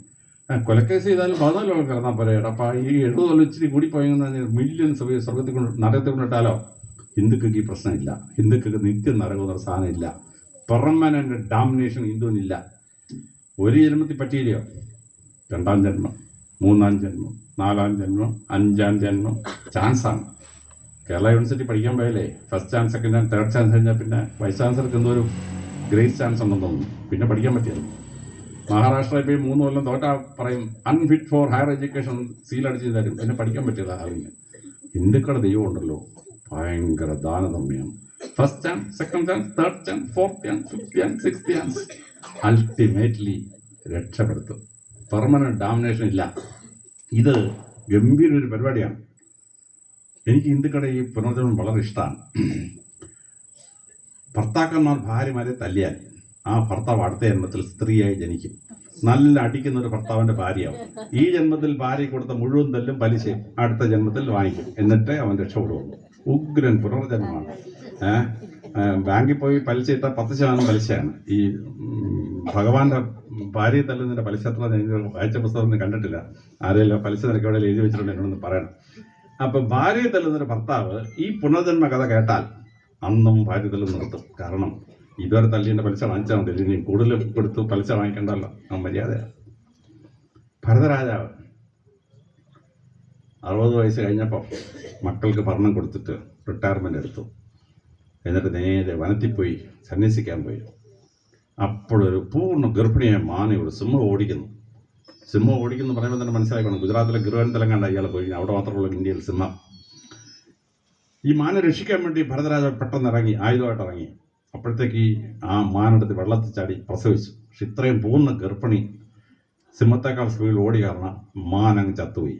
ആ മാൻകുട്ടി എടുത്ത് ഭരതരാജാവ് ഇങ്ങനെ വളർത്തി. ഈശ്വര എന്ന് വിളിക്കുന്നതിനേക്കാൾ കൂടുതൽ സമയം ഈ മാനിനെ വിളിച്ചിട്ടാണ് ഈ ഭരതരാജ ജീവിച്ചത്. അതുകൊണ്ട് അടുത്ത ജന്മത്തിൽ ഭരതരാജാവ് ഒരു കലമാൻ കുട്ടിയായി ജനിക്കുകയും അതിൻ്റെ ശാപം തീർക്കാൻ വേണ്ടി കലമാനായി ജീവിക്കുകയും ചെയ്തു. പോമറേനിയം പട്ടിയെ മടി വെച്ചുകൊണ്ടിരുന്നാൽ ആ സ്ത്രീ അടുത്ത ജന്മത്തിൽ പോമറേനിയം പട്ടിക്കുട്ടിയായി ജനിക്കും. ഇതാണ് പുനർജന്മം. ഗംഭീര പുനർജന്മമാണ്. ഈ ഭാഗവതം 46 പുനർജന്മം എടുത്ത് വായിച്ചു നോക്കിയിട്ടുണ്ട്. ഓരോ ഉഗ്രനാണ്. ഗജേന്ദ്ര മോക്ഷത്തിലെ തിമിംഗലമായി ജനിച്ചവൻ എന്ത് സംഭവിച്ചത്, മുതലായി ജനിച്ചത് എന്തുകൊണ്ട് അങ്ങനെ ജനിച്ചു, ഗജേന്ദ്രനായി ജനിക്കാനുള്ള കാരണം എന്താണ്. അപ്പം ഇതുകൊണ്ട് എന്ത് പറ്റുമെന്ന് പറയുമ്പോൾ ഹിന്ദു അവൻ ഈ ജന്മത്തിൽ മോക്ഷം കിട്ടാൻ വേണ്ടി പുണ്യം സർപ്ലസ് ആക്കാനായിട്ട് കൃത്യമായിട്ട് ശ്രമിക്കും. അല്ലെങ്കിൽ അവന് പാപപരിഹാരം ചെയ്ത് രക്ഷപ്പെടുത്താൻ വകുപ്പുണ്ട്. അപ്പോൾ പൂർവ്വജന്മത്തിലെ പാപമാണെങ്കിൽ അതിൻ്റെ പരിഹാരമുണ്ട്. പൂർവികർ ചെയ്ത് തെറ്റാണെങ്കിൽ വൽപ്പനും വല്യപ്പനും വല്ല കൊലപാതകം ചെയ്തിട്ടുണ്ടെങ്കിൽ നമ്മൾ ഈ ഭൂമി അനുഭവിക്കും, അതിന് പരിഹാരമുണ്ട്. ഇനി നമ്മൾ ഈ ഭൂമി ജനിച്ചിട്ട് കർമ്മഫലം കൂടിപ്പോയി, അതിന് പരിഹാരമുണ്ട്. അപ്പം ഞാൻ 2 ജാതകം കഴിച്ചു. 2 ജാതകവും 2007 മാർച്ച് 31 ശുഭം. രണ്ടാമത് ആലപ്പുഴയിൽ നിന്ന് ജാതകം കഴിച്ചു. 2007 മാർച്ച് 30 ശേഷം ക്ഷേത്ര അന്യത്ത ചിന്തയെ. അപ്പം എനിക്ക് മനസ്സിലായി പോക്ക് തന്നെ. അപ്പം 2007 മാർച്ച് 30 ആയപ്പോൾ ഞാൻ രാവിലെ പള്ളിയിൽ പോയി മുമ്പസാരിച്ച് കുർബാനയൊക്കെ അനുഭവിച്ചു. ഈശ്വരനോടെല്ലാം നിരപ്പായി. സന്ധ്യയായപ്പോൾ വീണ്ടും ഞാൻ പള്ളിയിൽ പോയി. പിറ്റേ ദിവസം ലാസ്റ്റ് ഡേ 31 ദിവസം രാവിലെ ഞാൻ പള്ളിയിൽ പോയി പ്രാർത്ഥനയെല്ലാം കഴിച്ച് വൈകിട്ട് വീണ്ടും പള്ളിയിൽ പോയി തിരിച്ച് വീട്ടിൽ വന്നു. അണ്ടർവെയറും ബനിയനും ഒക്കെ എടുത്തിട്ട് നല്ലൊരു ഷർട്ടും നല്ലൊരു പാൻറ്റും ഒക്കെ എടുത്തിട്ട് ഭാര്യ വെച്ച് രാത്രി കിടന്നുറങ്ങാൻ വേണ്ടി അണ്ടർവെയർ പാൻറ്റ് മുന്നിലൊക്കെ വെച്ച് കയറ്റുന്നതിനാണ്. ഭാര്യയോട് പറയാൻ പറ്റുമോ, ചത്ത് കിടക്കുമ്പോൾ മാന്യമായിട്ട് കിടക്കാൻ അതിനാണ് ഇതിടുന്നതെന്ന് പറയാൻ പറ്റുമോ? ഭാര്യ കോള ലെക്ചറാണ്, പക്ഷെ പെമ്പിള്ളേരെ മൂന്നും ചെറുപ്രായമാണ്, ആരോടും പറയാൻ പറ്റുമോ? അങ്ങനെ കയറി കിടന്ന് മരണം പ്രതീക്ഷിച്ച് അവിടെ കിടന്നു. പക്ഷെ രാവിലെ ഞാൻ ഉണർന്ന് ഞാൻ തപ്പി നോക്കുമ്പോൾ ജീവനുണ്ട്, ചത്തിട്ടില്ല, ഭൂമിയിൽ ജീവനുണ്ട്. പക്ഷേ ഈ വിവരം കിട്ടിയപ്പം ഞാനൊരു കാര്യം ചെയ്തു. കാരണം ഈ 3 പാപത്തിൽ ഏതെങ്കിലും ഒന്നുണ്ടെങ്കിൽ രക്ഷപ്പെടും. 3ഉം കൂടെ ഉണ്ടെങ്കിൽ ഇപ്പം ഇത് ഏത് പരിഹാരം ചെയ്യണം എന്നുള്ളതിനെ പറ്റി തൃശ്ശൂരിലെ രാധാകൃഷ്ണൻ ചീഫ് എഞ്ചിനീയർ എഴുതിയൊരു പുസ്തകമുണ്ട്, പരിഹാര ക്ഷേത്രങ്ങൾ. പൂർവ്വജന്മത്തിലെ പാപം തീർക്കണമെങ്കിൽ പരിഹാരം ഏത് ക്ഷേത്രത്തിൽ ചെയ്യാൻ പറ്റും, പൂർവികരുടെ പാപം ചെയ്യാൻ എവിടെ പോകണം, നമ്മുടെ കർമ്മഫലമാണെങ്കിൽ എവിടെ പോകണം, ജാതകദോഷമാണെങ്കിൽ എവിടെ പോകണം, ഇതെല്ലാം പുസ്തകത്തിലുണ്ട്. 69 ക്ഷേത്രങ്ങളുടെ ചരിത്രമാണ്. പക്ഷേ ഇത് തിരിച്ചറിയാൻ പറ്റത്തില്ല, ഏതാ കുഴപ്പം തിരിച്ചറിയാൻ പറ്റത്തില്ലെങ്കിൽ ഇത് 3ഉം കൂടെ പോകാൻ ഒറ്റ മാർഗ്ഗമേ ഉള്ളൂ. രാമേശ്വരത്ത് പോയി 22 കിണറിനകത്ത് ഓരോ കിണറ്റിൽ നിന്ന് 3 തൊട്ടി വെള്ളം ഒഴിച്ചിട്ട് ഇയാൾ 3 മന്ത്രം ചൊല്ലും. അങ്ങനെ 66 മന്ത്രം ചൊല്ലി ഈ 66 തൊട്ടി വെള്ളം തലയിൽ ഒഴിച്ചിട്ട് ബംഗാൾ ഇറങ്ങി കുളിച്ചിട്ട് ധരിച്ച വസ്ത്രം എടുത്ത് ഭിക്ഷക്കാർക്ക് കൊടുത്തിട്ട് വേറെ വസ്ത്രത്തിൽ തിരിച്ചു വന്നാൽ പൂർവ്വജന്മത്തിൽ പാപവും പോയി, പൂർവികരുടെ പാപവും പോയി, ഈ ജന്മത്തിൽ കർമ്മവും പോയി. അതുകൊണ്ട് മാർച്ച് 31 ഒരാഴ്ചക്ക് മുമ്പ് ഞാൻ രാമേശ്വരത്ത് പോകാൻ തീരുമാനിച്ചു. എന്നിട്ട് ഞാനൊരു സംസ്കൃത പണ്ഡിതനോട് ചോദിച്ചു, നീ രാമേശ്വരത്ത് പോയിട്ടുണ്ടെന്ന് ചോദിച്ചു. ഇല്ല. പോണോ? ഞാനിങ്ങനെ പോവാണ്, വരുന്നതെന്ന് ചോദിച്ചു. അപ്പോൾ കോളേജിലെ ലെക്ചറാണ്, സംസ്കൃത ലെക്ചറാണ്. അങ്ങാരോട് എൻ്റെ കൂടെ വന്നു. അപ്പം ഞാൻ പറഞ്ഞു, ഓരോ തൊട്ടി വെള്ളം ഒഴിക്കുമ്പം ചൊല്ലുന്ന മന്ത്രം ഉണ്ടല്ലോ, അതിൻ്റെ അർത്ഥം എനിക്കൊന്ന് പറഞ്ഞു തരണം, ഇംഗ്ലീഷിലും മലയാളത്തിലും ഒന്ന് പറഞ്ഞു തരാൻ മതി. അങ്ങനെ അവിടെ ചെന്ന് 22 കിണറ്റിലിറങ്ങി ഓരോ കിണറ്റിൽ നിന്ന് 3 തൊട്ടി വെള്ളം ഒഴിച്ച് ഇയാൾ എനിക്ക് ട്രാൻസ്ലേറ്റ് ചെയ്തുകൊണ്ടിരുന്നു. 66 തൊട്ടി വെള്ളം ഒഴിച്ച് 66 മന്ത്രം ജപിച്ച് മന്ത്രം കേട്ടപ്പോൾ എനിക്ക് മനസ്സിലായത് അതാണ് മന്ത്രമെങ്കിൽ പാപം പോയി. എനിക്ക് ഒരു സംശയമില്ല, ആ പർവ്വത്തിനാണ് ആ മന്ത്രങ്ങൾ. ഈ പൂർവ്വജന്മം പാവമുള്ളതും പൂർവികയുടെ പാവമുള്ളതും കർമ്മഫലം പാവമുള്ളതും. അങ്ങനെ 66 തൊട്ടി വെള്ളം ഒഴിച്ച് ബംഗാളിനെ കുളിച്ച് വസ്ത്രമെല്ലാം ഊരി ഭിക്ഷക്കാർക്ക് കൊടുത്തിട്ട് പുതിയ വസ്ത്രം തിരിച്ചു വന്നു. അതുകൊണ്ടാണോ എന്താണെന്ന് എനിക്കറിയാൻ പോയ മാച്ച് പോയി ഞാൻ രക്ഷപ്പെട്ടു. ഇപ്പോൾ 18 വർഷം കഴിഞ്ഞ് ജീവനോട് ഇരിക്കുന്നു. ഒരു ജാതകപ്രകാരം വ്യാഖ്യാനിക്കാൻ പറ്റിയാൽ ഞാൻ അവസാനം ഈ ജാതകം എഴുതിയ ആളുടെ അടുത്ത് പോയി, എടാ നീ ഇങ്ങനെ എഴുതി വെച്ചിരിക്കുകയല്ല, ഞാൻ ഇങ്ങനെ ജീവിച്ചിരിക്കുന്നു. അയാൾ പറഞ്ഞു, സാറ് പറഞ്ഞ ആ സമയത്താണ് ജനിച്ചെങ്കിൽ സാർ ഒരു കാരണവശാൽ 2007 മാർച്ച് 1 ജീവിക്കാൻ പറ്റിയല്ല. അമ്മ സാറിനോട് ജന്മസമയം പറഞ്ഞപ്പോൾ എന്തോ തെറ്റുപറ്റിയിട്ടുണ്ട്, അല്ലെങ്കിൽ ഞങ്ങളുടെ ശാസ്ത്രപ്രകാരം നിയമമുണ്ട്. പുണ്യം ചെയ്താൽ ഈ പാപഫലം ക്യാൻസൽ ചെയ്തിട്ട് ദൈവം ആയുസ് എക്സ്റ്റെൻഡ് ചെയ്ത് തരും. അങ്ങനെയാണ് എക്സ്റ്റൻഷൻ വാങ്ങിച്ചായിരിക്കും എന്ന് പറഞ്ഞ് ഈ ജ്യോത്സ്യൻ, 2 ജ്യോത്സ്യൻ അങ്ങനെ പറഞ്ഞു. എന്തായാലും ശരി, ഈ പാപപരിഹാരം ചെയ്തിട്ടും നമുക്ക് സ്വർഗം നേടിയെടുക്കാം എന്നുള്ളതാണ്. അപ്പം ആ സ്വർഗവും നരകവും വ്യാഖ്യാനിക്കുമ്പോൾ ഹിന്ദുമതം വളരെ സ്പെഷ്യലായിട്ടാണ് അത് വ്യാഖ്യാനിക്കുന്നത്. ഹിന്ദുമതത്തിൽ 7 സ്വർഗമുണ്ട്. ശ്രീമദ് ഭാഗവതത്തിൽ 28 നരകമുണ്ട്.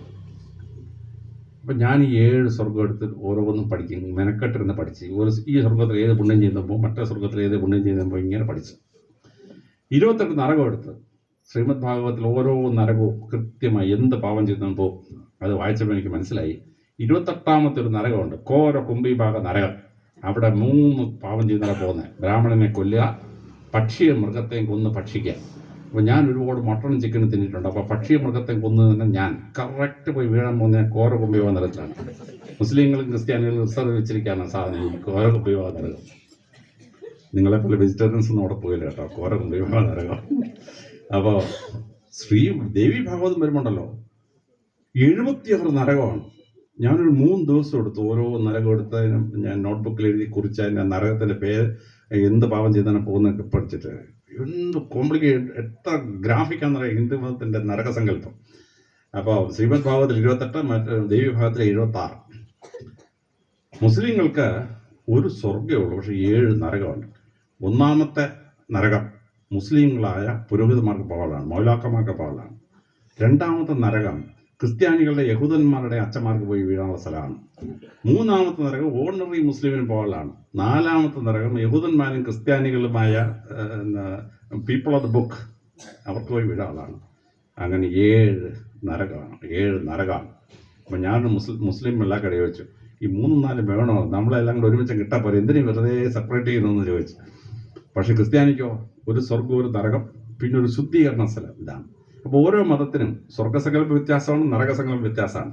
പക്ഷെ ഹിന്ദുക്കളുടെ സ്വർഗസങ്കല്പവും നരകസങ്കല്പവും അവൻ്റെ ഭൂമിയിൽ അവൻ ജനിച്ച് ചെയ്യുന്ന ഓരോ കർമ്മത്തെ കൃത്യമായി അവന് പറഞ്ഞു കൊടുക്കുകയാണ്. നീ ഇന്ന കർമ്മം ചെയ്താൽ ഇന്ന സ്വർഗം കിട്ടും, ഇന്ന തെറ്റ് ചെയ്താൽ ഇന്ന നരകം കിട്ടും, ആ നരകത്തിൽ എന്തൊക്കെയാണ് കിട്ടാൻ പോകുന്നത് എന്ന് കൃത്യമായി വർണ്ണിച്ചു വെച്ചിരിക്കുകയാണ്. അപ്പം ശരിക്കും ഭാഗവതം വായിക്കുന്ന ഒരു ഹിന്ദുവിന് അവൻ ഒഴിവാക്കാൻ ആഗ്രഹിക്കുന്ന കാര്യങ്ങൾ ഒഴിവാക്കിയ ശേഷം നല്ല സ്വഭാവത്തോടെ ഈ ഭൂമിയിൽ ജീവിക്കാൻ പറ്റും. അതിനാണ് ഈ സ്വർഗ നരക സങ്കല്പങ്ങൾ ഉണ്ടാക്കി ചെയ്യുന്നത്. പക്ഷെ അത് ഏറ്റവും സ്പള്ളിഡ് എന്ന് പറയുന്നത് പെർമനന്റ് നരകമില്ല എന്നുള്ളതാണ്. ഹിന്ദുക്കൾക്ക് പെർമനന്റ് നരകമില്ല. ഞങ്ങൾ ക്രിസ്ത്യാനിക്കും മുസ്ലിംക്കൊക്കെ എറ്റേണിറ്റീവ് കിടക്കാണ് നരകത്തിലെ. ഇവിടെ ആ പ്രശ്നം ഉദിക്കുന്നില്ല എന്നുള്ളതാണ്. പെർമനന്റ് നരകമില്ല. അതുപോലെയാണ് ഈശ്വര സങ്കല്പം. മറ്റ് പല മതങ്ങളിലും ഈശ്വരൻ പോയിട്ട് സ്വർഗം എന്നൊരു സ്ഥലത്തിനകത്ത് അകത്ത് ഇങ്ങനെ പൂട്ടിയിരിക്കുകയാണ്. ഞങ്ങൾ ക്രിസ്ത്യാനികൾക്ക് ദൈവത്തിരിക്കുന്നു, പത്രോസിലെ ഒരു താക്കോലൊക്കെ ആയിട്ട് അവിടെ ഇരുന്ന് ഓരോരുത്തം വരുമ്പോൾ അവൻ്റെ പാവങ്ങളൊക്കെ വെച്ചിട്ട് നരകത്തിൽ പോകണം, സ്വർഗത്തിൽ പോകണമെന്ന് ഇങ്ങനെ എഴുതി വെച്ചിരിക്കാം. നല്ല രസകരമായ സംഭവമാണ്. അപ്പോൾ അത് വെച്ചിട്ടാണ് പല ഫലിതങ്ങളും ഉണ്ടാകുന്നത്. ആ ഫലിതങ്ങൾ പ്രത്യേകം ശ്രദ്ധിക്കപ്പെടേണ്ട ഫലിതങ്ങളാണ്. പച്ചമാല കളിയാക്കാനൊരു ഫലിതമുണ്ട്. എന്താണെന്ന് വെച്ചാൽ ഒരു അച്ഛന് സ്വർഗത്തിൽ മരിച്ച അവിടെ ചെന്നപ്പോൾ ഉണ്ട് ഒരച്ഛൻ ചെന്നപ്പോൾ അച്ഛനെ പിടിച്ച് അവിടെ നിർത്തി. അപ്പോൾ ടാക്സി ഡ്രൈവർ വന്നു, അവനെ പത്രോസിലെ അകത്ത് കയറ്റി വിട്ടു. മാലാഖ ചോദിച്ചു, ഇതെന്ത് പരിപാടി? നമ്മുടെ ഒരു അച്ഛനെ പിടിച്ച് നിർത്തിയിട്ട് ടാക്സി ഡ്രൈവറെ കയറ്റി വിടുന്നു. പത്രോസിലെ അവൻ എന്താണെന്നറിയാമോ? ഈ ടാക്സി ഡ്രൈവർ 100 കിലോമീറ്റർ സ്പീഡിൽ വണ്ടി ഓടിക്കും. ഓരോ വളവ് കഴിയുമ്പോഴും കാറിനകത്തിരിക്കുന്നത് എൻ്റെ അമ്മോ എൻ്റെ ദൈവമേ എന്ന് വിളിച്ചോണ്ടിരിക്കും. ഇവൻ്റെ സ്പീഡ് കാരണം അടോപടം ഉണ്ടായിരിക്കാൻ വേണ്ടി. അപ്പോൾ ഈ അച്ഛനാണേലും ഉണ്ടല്ലോ, പള്ളി നീണ്ട പ്രസംഗം ഭക്തരവിടെ നിന്ന് ഉറങ്ങി മുടിഞ്ഞ പ്രസംഗവും തീർന്നിരുന്നെങ്കിൽ എന്ന് പറഞ്ഞ് ഭഗവാനെ ചീത്ത വിളിക്കും. അപ്പോൾ ഈ ടാക്സി ഡ്രൈവറാണ് ഏറ്റവും കൂടുതലാണ് ദൈവത്തെ വിളിപ്പിച്ചത്, ഈ അച്ഛനല്ല. അതുകൊണ്ട് ടാക്സി ഡ്രൈവർ കയറിപ്പോട്ടെ, അച്ഛൻ അവിടെ നിൽക്കട്ടെ എന്ന് പറയുന്നത് ഒരു ഫലിതമാണ്. ആ ഫലിതത്തിനകത്ത് രസമുണ്ട്. ഈ അച്ഛന്മാരെ ടാക്സി ഡ്രൈവേഴ്സിന് 2 പേരെയും ഓരോ പാഠം പഠിപ്പിക്കുക. വൈസ് ചാൻസലർമാരെ പറ്റിയൊരു ഫലിതമുണ്ട്. ഒരു വൈസ് ചാൻസലർ മരിച്ച് സ്വർഗത്തിൽ ചെന്നു. പത്രോസിലിയോട് പറഞ്ഞു, ഞാൻ വൈസ് ചാൻസലറായിരുന്നു. പത്രോസിലിയ പറഞ്ഞു, നീ കയറിപ്പൊക്കോന്നു. നീ വൈസ് ചാൻസലറായി ഈ ഭൂമിയിൽ അനുഭവിക്കാവുന്ന എല്ലാ കഷ്ടപ്പാടുകളും നീ അനുഭവിച്ചു, അതുകൊണ്ട് നിനക്ക് മോക്ഷം തന്നേക്കാം, നീ കയറിപ്പൊക്കോളാൻ പറഞ്ഞു. അപ്പോൾ പുറകെ ഒരു ആൾ വന്നു. അയാൾ പറഞ്ഞു, സാറേ ഞാൻ 2 യൂണിവേഴ്സിറ്റി വൈസ് ചാൻസലറായിരുന്നു. പത്രോസിലിയ നരകത്തിൽ പോകാൻ പറഞ്ഞു. ഒരു യൂണിവേഴ്സിറ്റി വൈസ് ചാൻസലർ നീ പഠിച്ചില്ല, അല്ലെ രണ്ടാമത് യൂണിവേഴ്സിറ്റി നീ പോയിരിക്കുന്നത്. അപ്പം നീ ഒരു കാരണവശാലും സ്വർഗത്തിൽ പോകാൻ പാടില്ല, നരകത്തിൽ പൊക്കോളാൻ പറ്റും. വൈസ് ചാൻസലർ ഓരോരുത്തർ കളിക്കാൻ വേണ്ടി ഓരോ ഫലിത. പക്ഷെ ഹിന്ദുമതത്തിലോ, ഹിന്ദുമതത്തിൽ വളരെ ശ്രദ്ധേയമാണ്. ഈശ്വരൻ അങ്ങനെ ഒരു സ്ഥലത്ത് അടച്ചു പൊട്ടിക്കെട്ടിയിരിക്കുന്ന ഒരാളല്ല. പ്രഹ്ലാദൻ നാരായണനമം എന്ന് പറഞ്ഞുകൊണ്ടിരിക്കുന്ന ഒരാളാണ്. അപ്പം എങ്ങനെയാണ് ഈ നാരായണനമം പഠിച്ചത്? പുരാണത്തിലെ പ്രസിദ്ധമായ കഥയാണ്. ഹിരണ്യകശിപു ഹിരണ്യ നമം എന്ന് പറയണമെന്ന് പറഞ്ഞു. ദേവന്മാർക്ക് ഇഷ്ടപ്പെട്ടില്ല. ദേവന്മാരെന്ത് ചെയ്തു? ഈ ഹിരണ്യകശിൻ്റെ ഭാര്യ കയാതു ഗർഭിണിയായിരുന്നു. അപ്പോൾ ഗർഭിണികൾ 300 മീറ്റർ ഒരു ദിവസം നടന്നാൽ ഗർഭഛിദ്രം ഉണ്ടാവില്ല, സുഖപ്രസവം നടക്കും. അതുകൊണ്ട് ഈ കയാതു ഒരു തോഴിയും കൂട്ടി നടക്കാൻ പോയതാണ്. അപ്പോൾ ഉണ്ട് ദേവന്മാർ കയാതുവിനെ കിഡ്നാപ്പ് ചെയ്തുകൊണ്ട് കളഞ്ഞു. അപ്പോൾ ഈ ഗർഭത്തിൽ പ്രഹ്ലാദനുണ്ട്. ദേവന്മാരുടെ വീട്ടിലെങ്ങാനും കൊണ്ടുവച്ചാൽ ഈ അസുരന്മാർ വന്ന് പിടിക്കുമെന്ന് സംശയം ഉണ്ടായിട്ട് നാരദ മുനിയുടെ വീട്ടിൽ കൊണ്ട് താമസിപ്പിച്ചു. അപ്പം നാരദനൊരു സ്വഭാവമുണ്ട്, എപ്പോഴും നാരായണനമം ഇത് വൈറ്റിരുന്നുകൊണ്ട് പ്രഹ്ലാദൻ കേട്ട് പഠിച്ചു. അങ്ങനെ നാരായണനമം പറയാൻ പഠിച്ചു. അപ്പം പ്രഹ്ലാദനെ വിളിച്ച് വേണമെന്ന് വെച്ചു, എവിടാ എൻ്റെ ദൈവം? അപ്പോൾ പ്രഹ്ലാദൻ്റെ പ്രസിദ്ധമായ മറുപടിയാണ്, മണ്ണിലും വെണ്ണിലും തൂണിലും തുരുമ്പിലും ദൈവം ഇരിക്കുന്നു. ഈശ്വരൻ സർവ്വവ്യാപിയാണ്. ഈശ്വരൻ മുറിയിൽ പൂട്ടിവെക്കുന്ന ഒരാളല്ല. ഈശ്വരൻ അങ്ങനെ പോയിട്ട് നമ്മൾ തപ്പിയെടുത്ത് ചെല്ലേണ്ട ഒരാളല്ല. ഈശ്വരൻ സർവ്വവ്യാപിയാണ്.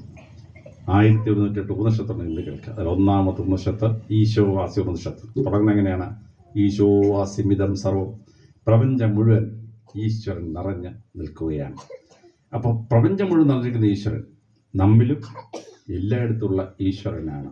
ഇത് ഗംഭീരമായ സാർവലൗകികമായ ഈശ്വര സങ്കല്പം. മറ്റു മതങ്ങളിൽ നിന്ന് വ്യത്യസ്തമായി ഹിന്ദു മതത്തിൽ ഗുണകരമായ ഒരു വ്യാഖ്യാനമാണ്. ഇനി മറ്റു മതങ്ങളിൽ ഈശ്വരൻ സെപ്പറേറ്റ്, മനുഷ്യൻ സെപ്പറേറ്റ്. ഹിന്ദുമതത്തിലോ ജീവാത്മാവും പരമാത്മാവും ഒന്നാണ്. ആ ജീവാത്മാവ് ഭൂമിയിൽ ജീവിക്കും, ജീവിതം കഴിഞ്ഞിട്ട് ജീവാത്മാവ് പോയി പരമാത്മാവിൽ ലയിക്കും. അതാണ് മോക്ഷം. ഇനി ജീവാത്മാവ് ഭൂമിയിൽ തെറ്റുകൾ ചെയ്താൽ 2-3 ജന്മം കഴിഞ്ഞ് ചിലപ്പോൾ പട്ടിപ്പൂച്ചയൊക്കെ ആവും. പക്ഷെ അൾട്ടിമേറ്റ്ലി ജീവാത്മാവ് പോയി പരമാത്മാവിൽ ലയിക്കും. നമ്മുടെ ജീവൻ ഇൻഡിവിജ്വൽ എനർജി, ഈശ്വരൻ യൂണിവേഴ്സൽ എനർജി. ഈ ഇൻഡിവിജ്വൽ ലൈഫ് പോയിട്ട് എനർജി പോയിട്ട് യൂണിവേഴ്സൽ എനർജി ലയിക്കുന്നു. അപ്പോൾ ഈശ്വരനും മനുഷ്യനും രണ്ടല്ല. മറ്റു മതങ്ങളെല്ലാം അത് രണ്ടാണ്. ഈശ്വരനും മനുഷ്യനും ഒന്നാണെന്ന് ലോകത്തെ പഠിപ്പിച്ച് ഹിന്ദുമതം ചെയ്ത ഏറ്റവും വലിയ അദ്വൈതം.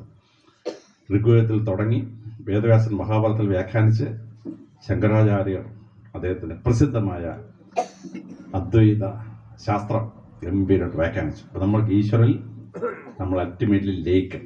അപ്പോൾ രണ്ടും രണ്ടല്ല. ഇനി നമ്മൾ ഭൂമിയിൽ ജീവിച്ചിരിക്കുമ്പോൾ ഈശ്വരൻ നമ്മുടെ ഉള്ളിൽ വന്ന് താമസിക്കുകയാണ്. ഇത് ഹിന്ദുമതം ചെയ്യുന്ന അത്ഭുതമാണ്. മറ്റു മതങ്ങളിൽ ആത്മാവ് വ്യത്യാസമാണ്, ഈശ്വരൻ വ്യത്യാസമാണ്. ഈശ്വരനെ കാണാൻ പോയി ആരാധിച്ച് തിരിച്ചു വരാം.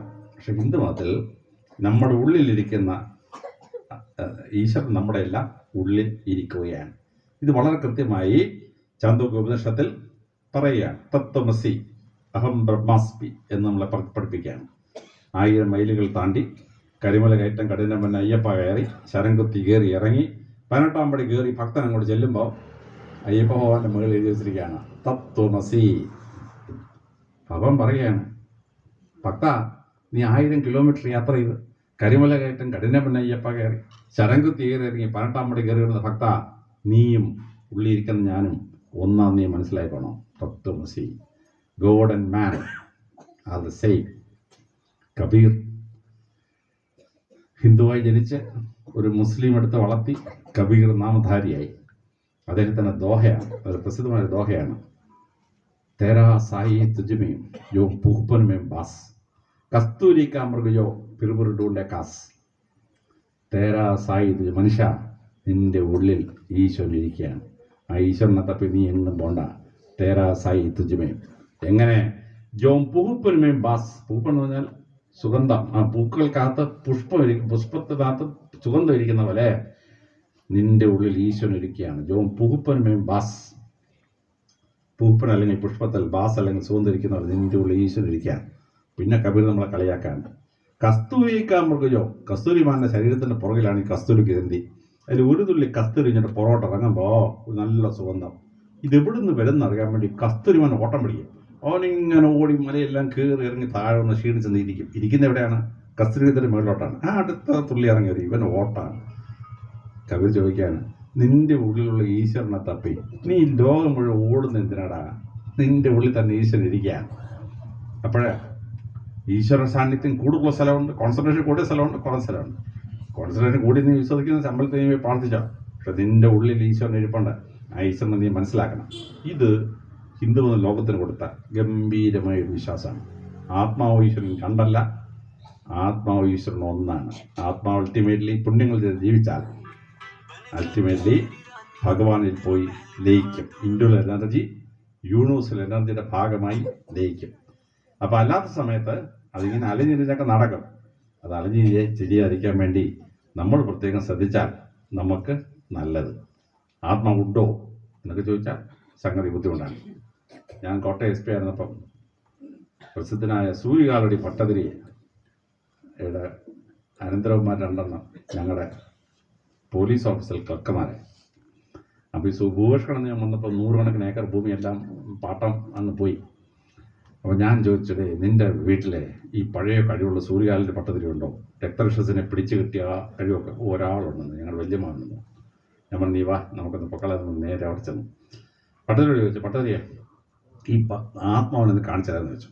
പട്ടതിരി ചോദിച്ചു, അങ്ങേക്ക് മനോശക്തി ഉണ്ടോ കാണാനൊക്കെ? നമ്മളിൽ സൂപ്രണ്ടോ പോലീസല്ലേ, മനഃശക്തി ഉണ്ടെന്ന്. പുള്ളി എന്നെ ഒരു മുറിക്കകത്തോട്ട് കയറ്റി ഒരു വെള്ള ഭിത്തിയുടെ മുകളിൽ 2 പേരെ ഓർത്ത് പിടിച്ചേക്കുന്നത് നിർത്തി. അതേപോലെ ഞാൻ മന്ത്രം ചൊല്ലും, ആത്മാവ് വരും, നീ കണ്ടോണം. ഇല്ല സാറ് കണ്ടോണം. മന്ത്രം നിർത്തുമ്പോൾ ആത്മാവ് അപ്രത്യക്ഷമാകുന്നത്. സൂര്യകാലോട്ട് നമ്മൾ മന്ത്രം ചൊല്ലാൻ തുടങ്ങി. ഇപ്പോൾ ലില്ലിപ്പുട്ടുള്ള മനുഷ്യനെ പോലെ 6 ഇഞ്ച് നീളത്തിൽ സ്വർണ്ണം നിറമുള്ള കൈയും കാലും തലയുള്ള ഒരു മനുഷ്യരൂപം വന്ന് ഡാൻസ് ചെയ്യാൻ തുടങ്ങി. ഡാൻസ് ചെയ്യാൻ തുടങ്ങി ഇവർ തോർത്തങ്ങ് വിട്ട്. അപ്പം ഭിത്തിയുടെ മുമ്പിൽ ഞാനും ഈ ആത്മാവ് മാത്രമേ ഉള്ളൂ. എൻ്റെ ഭിത്തിയുടെ എൻ്റെ ഇടയ്ക്ക് ഈ ആത്മാവ് മാത്രമേ ഉള്ളൂ. മന്ത്രം നിർത്തിയപ്പം ആത്മാവ് അപ്രത്യക്ഷമായി.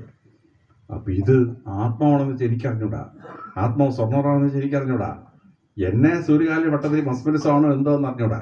എന്നെ കാണിച്ച ആത്മാവ് കണ്ട് അപ്രത്യക്ഷമായിപ്പോയി. ഞാനും വീട്ടിൽ വന്നു. ഭയങ്കര കലശലായ പനി. തിങ്കളാഴ്ച രാവിലെ സൂര്യകാല വട്ടത്തിൽ അനന്തരം ചോദിച്ചു, സാർ ഓഫീസ് വന്നിട്ടുണ്ടോ? ഇല്ല, അദ്ദേഹത്തിന് പനിയാണെന്ന് പറഞ്ഞു. നീ പെട്ടെന്ന് തിരിച്ചു വരണമെന്ന് പറഞ്ഞു. ഞാൻ എൻ്റെ കാർ കൊടുത്ത് വിട്ട് സൂര്യകാല വട്ടത്തിൽ നെയ്ക്കകത്തുനിന്ന് മന്ത്രം ജപിച്ച് തന്നിട്ട് അത് വീട്ടിൽ കൊണ്ട് ഞാൻ ആ നെയ്യ് ബാക്കിക്കകത്തോട്ട് വെച്ചപ്പോഴേ എൻ്റെ പനി ഓട്ടോമാറ്റിക്കലി പോയി. ആത്മാവിനെ കണ്ട ഒരു ഭയമോ എന്തോ ഒരു കാരണവശാൽ എനിക്കുണ്ടായ ഒരു പനിയായിരുന്നു. കിടിലം പനിയായിരുന്നു. പക്ഷേ ഈ നെയ്യ് ഇങ്ങോട്ട് കഴിച്ചപ്പോഴേ പോയി. അപ്പോൾ ഇതാണ് ആത്മാവെന്ന് ചോദിച്ചാൽ എനിക്കറിഞ്ഞൂടാ. പക്ഷേ ഗതി കിട്ടാത്ത ആത്മാക്കളായി അലഞ്ഞിരിഞ്ഞാൽ വല്ലാത്ത അനുഭവമാണ്. ഞാൻ താമസിക്കുന്നത് കൊല്ലം റെയിൽവേ സ്റ്റേഷൻ തൊട്ടടുത്താണ്. അപ്പോൾ ഈ റെയിൽവേ സ്റ്റേഷൻ എന്ന് പറയുന്ന പണ്ടത്തെ വേണാട് രാജാവിൻ്റെ രാജകൊട്ടാരമായിരുന്നു. 1904 കൊല്ലം റെയിൽവേ സ്റ്റേഷൻ ഉണ്ടാക്കാൻ വേണ്ടി ബ്രിട്ടീഷുകാർ രാജകൊട്ടാരം 1830 സ്വാധീന രാജാവ് ഈ വേണാടിൻ്റെ ഹെഡ്ക്വാർട്ടേഴ്സ് തിരുവനന്തപുരത്തോട്ട് മാറ്റി, കനകക്കുന്ന് കൊട്ടാരത്തിലോട്ട് മാറ്റി. അപ്പോൾ ഇതിങ്ങനെ കൊട്ടാരം ഇങ്ങനെ വെറുതെ കിടക്കാൻ അവിടെ ബ്രിട്ടീഷുകാർ റെയിൽവേ സ്റ്റേഷൻ ഉണ്ടാക്കി. അടുത്ത കാലത്ത് ഈ മീറ്റർ ഗേജ് മാറ്റി ബ്രോഡ് ഗേജ് ആക്കി.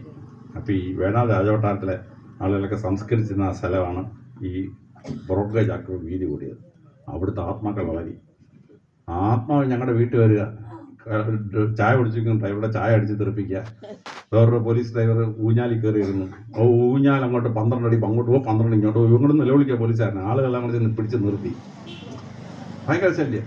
ഒരു ദിവസം ഞാൻ ലൈബ്രറി 2ാം നില ലൈബ്രറിയിൽ വായിച്ചുകൊണ്ടിരിക്കുക. അപ്പോൾ എൻ്റെ ഭാര്യ ഒന്നിങ്ങനെ ഷെൽഫിനെടുത്ത് വർത്താനം പറയുന്നു. ഞാൻ ഞെല്ലിക്കൂടെ വെപ്പിൻ്റെ വാര താഴെ തുണി വിരിച്ചുകൊണ്ടിരിക്കുക. അപ്പോൾ ഈ പുറകിരിക്കുന്നത് ഭാര്യയല്ലെന്ന് എനിക്ക് മനസ്സിലായി. അപ്പോൾ എൻ്റെ മോള് എറണാകുളത്ത് നിന്ന് വന്നു. ഞാൻ ഭാര്യയോട് പറഞ്ഞു, നീ ഒരു കാര്യം ചെയ്യും, നീ മോളുടെ കൂടെ പോയി താഴെ പോയി കിടക്കുക. കാരണം മോൾ ഒറ്റയ്ക്ക് ഭൂതം വല്ലം എന്ന് ചാടിയ മോളേലും പേടിച്ചു വന്നു. അപ്പോൾ ഭാര്യ മോളുടെ കൂടെ പോയി. ഞാൻ 12 ഇരുന്ന് വായിച്ചിട്ട് മുറി വന്ന് കിടന്നുറങ്ങി. കുറച്ച് കഴിഞ്ഞ് കഥ തുറന്നൊരു സ്ത്രീ അകത്ത് കയറി. അപ്പോൾ ഞാൻ വിചാരിച്ച ഭാര്യ നേരം കൊടുത്ത് ഭാര്യ വന്നാന്ന് വിചാരിച്ചു. ഞാൻ പെട്ടെന്ന് നോക്കിയപ്പോൾ സമയം അത്രയും ആയിട്ടില്ല. ഞാൻ നോക്കിയപ്പോൾ എൻ്റെ ഭാര്യയുടെ നീളവും വീതിയും അല്ലാത്ത ഒരു സ്ത്രീ നിൽക്കുന്നു. അപ്പോൾ എൻ്റെ 2ാം നിലയിൽ ഒരു കാരണവശാലും ഒരാളും കയറി കണക്കത്തില്ല. താഴത്തെ മെയിൻ ഡോറിൽ കൂടെ അകത്ത് കയറി 18 സ്റ്റെപ്പ് കയറി മേളി വന്ന് ആ ഒരു വാതിൽ കൂടെ എൻ്റെ മുറി കയറാൻ പറ്റുള്ളൂ. അപ്പോൾ ഞാൻ പെട്ടെന്ന് താഴെ നോക്കി. ഭൂതമാണെങ്കിൽ കാല് തറയെ തുറത്തില്ല. ഞാൻ നോക്കിയപ്പോൾ അരയടി പൊക്കത്തിലാണ് ഈ സ്ത്രീ നിൽക്കുന്നത്. ഈ ഭൂതം കാല് തറയത്താണ്, മനുഷ്യ സ്ത്രീയെല്ലാം നിൽക്കാൻ പറ്റും. അപ്പോൾ ഭൂതമാണെന്ന് എനിക്ക് മനസ്സിലായി. ഞാൻ ഇംഗ്ലീഷിൽ ഫക്കിംഗ് ബാസ്റ്ററെന്ന് ചീത്ത വിളിച്ചു. ഈ പാവം ഭൂതത്തിനും ഇംഗ്ലീഷ് അറിഞ്ഞുകൂടാ. ഇംഗ്ലീഷുകാർ വരുന്നതിനാണ്ട് മുമ്പുള്ള ഏതോ ഒരു ഭൂതമാണ്. അപ്പോൾ മലയാളത്തിലെടുത്ത് തെറി വിളിച്ചു. അപ്പോൾ ഭൂതം ഛൂ എന്നൊരു ശബ്ദത്തിൽ അങ്ങ് അപ്രത്യക്ഷമായി. എൻ്റെ മുറിയും തൊട്ടപ്പുറത്ത് മുറി മുഴുവൻ പുക. അപ്പം എനിക്ക് ഈ പുകത്തൊന്നും പേടിയില്ലാത്തത് ഞാൻ ടോർച്ചെടുത്തിട്ട് ഈ എവിടെ ഇലക്ട്രിക് ഷോർട്ട് സർക്യൂട്ട് ഉണ്ടായെന്ന് നോക്കി, ഒന്നുമില്ല. ഞാൻ സുഖമായിട്ട് ഇരുന്ന് ഉറങ്ങി. 2 ദിവസം കഴിഞ്ഞപ്പോൾ ഭാര്യയോട് ഞാൻ പറഞ്ഞു, മോള് പോയി കഴിഞ്ഞാൽ ഞാൻ ഇങ്ങനൊരു ഭൂതം മേളിൽ വന്നിരുന്നു. ഭാര്യ പറഞ്ഞു, അയ്യോ എൻ്റെ മുമ്പിൽ കാണുമ്പോൾ ചാടി എനിക്ക് ഇതിനെ നേരിടാൻ പറ്റത്തില്ല. ഞാൻ പറഞ്ഞു, ഭൂതത്തെ എന്തിനാണ് പേടിക്കുന്നത്, യൂസ്ലെസ് സാധനങ്ങൾ, അതിന് ശക്തിയൊന്നുമില്ലെന്ന്. എന്നാലും ഞാൻ വിചാരിച്ചു ഒഴിവാക്കാം. ഞാൻ ഈ തിരുവനന്തപുരത്ത് എഞ്ചിനീയറിംഗ് കുളത്തൂർ എഞ്ചിനീയറിംഗ് തൊട്ടടുത്ത് നാരായണ നമ്പൂരിയുണ്ട്, സോമോഹൻ ശക്തിവാൻ. ഞാൻ നാരായണ നമ്പൂരിയെ വിളിച്ച് വെട്ടിക്കോട്ടെ ഇല്ലത്തിൽ നിന്ന് ഉണ്ണി നമ്പൂരിയെ വിളിച്ച് 2 പേരുടെ വന്ന് ഈ ഭൂതം വരുന്ന സ്ഥലത്തോട്ട് പായം കൊണ്ട് വലിച്ച് വിളക്കങ്ങോട്ട് കത്തിച്ചു. ഭൂതം ഇങ്ങോട്ട് ഒറ്റ ഊത്തൊക്കെ 5 എണ്ണം കാണിച്ചാണ്. വീണ്ടും തിരി കത്തിച്ച് ഭൂതം വന്ന് ഒറ്റ ഊത്തിന് 5 ഒക്കെ നശിപ്പിച്ചാണ്. നാരായണ നമ്പൂരി, സാറേ ഇത് ഇച്ചിരി ശക്തിയുള്ള ഭൂതമാണ്, ഞാൻ ശരിക്കും മന്ദം പ്രയോഗിക്കാം അമ്മ പ്രയോഗിച്ചതാണ്. നാരായണ നമ്പൂരിയോടെ ഡ്രൈവറെ വിളിച്ചതേ, ഞാൻ ഈ ഭൂതത്തെ കൊണ്ട് വരും, നീ എന്നോടൊരു അക്ഷരം സംസാരിച്ചേക്കത്, വാതിൽ ഡോർ തുറന്ന് വെച്ചേക്കണം, ഞാൻ മന്ത്രം ചൊല്ലിക്കൊണ്ടേയിരിക്കും, ഈ നേരെ ആശ്രാമത്തെ ശ്രീകൃഷ്ണ ക്ഷേത്രത്തിൽ കൊണ്ടിട്ട് വണ്ടി നിർത്തി എന്നെ ഇറക്കിക്കൊണ്ടു. ഇദ്ദേഹം കൊണ്ട് മന്ത്രം ചൊല്ലി. ഇപ്പം 2 കളിമൺ വിഗ്രഹം കൊണ്ടുവന്നിട്ടുണ്ട്, ഒരു പുരുഷ വിഗ്രഹം ഒരു സ്ത്രീ വിഗ്രഹം. 5 ഭൂതം വന്നു. 2 പുരുഷ വിഗ്രഹങ്ങളെ ഭൂതത്തെ ഈ കളിമണ്ണിനകത്ത് കയറ്റി, 2 സ്ത്രീ വിഗ്രഹം ഒരു പെൺകുട്ടി ഉണ്ടായിരുന്നു, 3 ഞങ്ങൾ രണ്ടാമത്തെ ഇതിനകത്ത് കയറ്റി പിടിച്ച് കയറ്റി വന്നിട്ട് പുള്ളി 2നെയും കയ്യിലിട്ട് നേരെ നടക്കുന്നത്. അവനവിടെ തന്നെ കാറിന് ഡോറ് തുറന്നു. ഞാനും പുറകെ പോയി നേരെ ആശ്രമത്തിൽ ശ്രീകൃഷ്ണ ക്ഷേത്രത്തിൽ ചെന്നിട്ട് ശ്രീകൃഷ്ണ ഭഗവാന്റെ അടുത്തോട്ട് വന്നിട്ട്, ഭഗവാനെ ഇത് 5 എണ്ണം ചുമ്മാ അലിഞ്ഞ് കുഴപ്പമുണ്ടാക്കാണ്, ഇവിടെ പിടിച്ച് വെച്ചേക്കണം ഭഗവാനെ, ഇതിനെ പുറത്തോട്ട് വിടരുത് എന്ന് പറഞ്ഞ് ഏൽപ്പിച്ചിട്ട് അദ്ദേഹം റിവേഴ്സിൽ നടന്ന് പുറത്തിറങ്ങി ഇഞ്ഞ് പോന്നു. 2 കൊല്ലമായിട്ട് ഭൂതമായിട്ട് ഒരു കുഴപ്പമില്ല.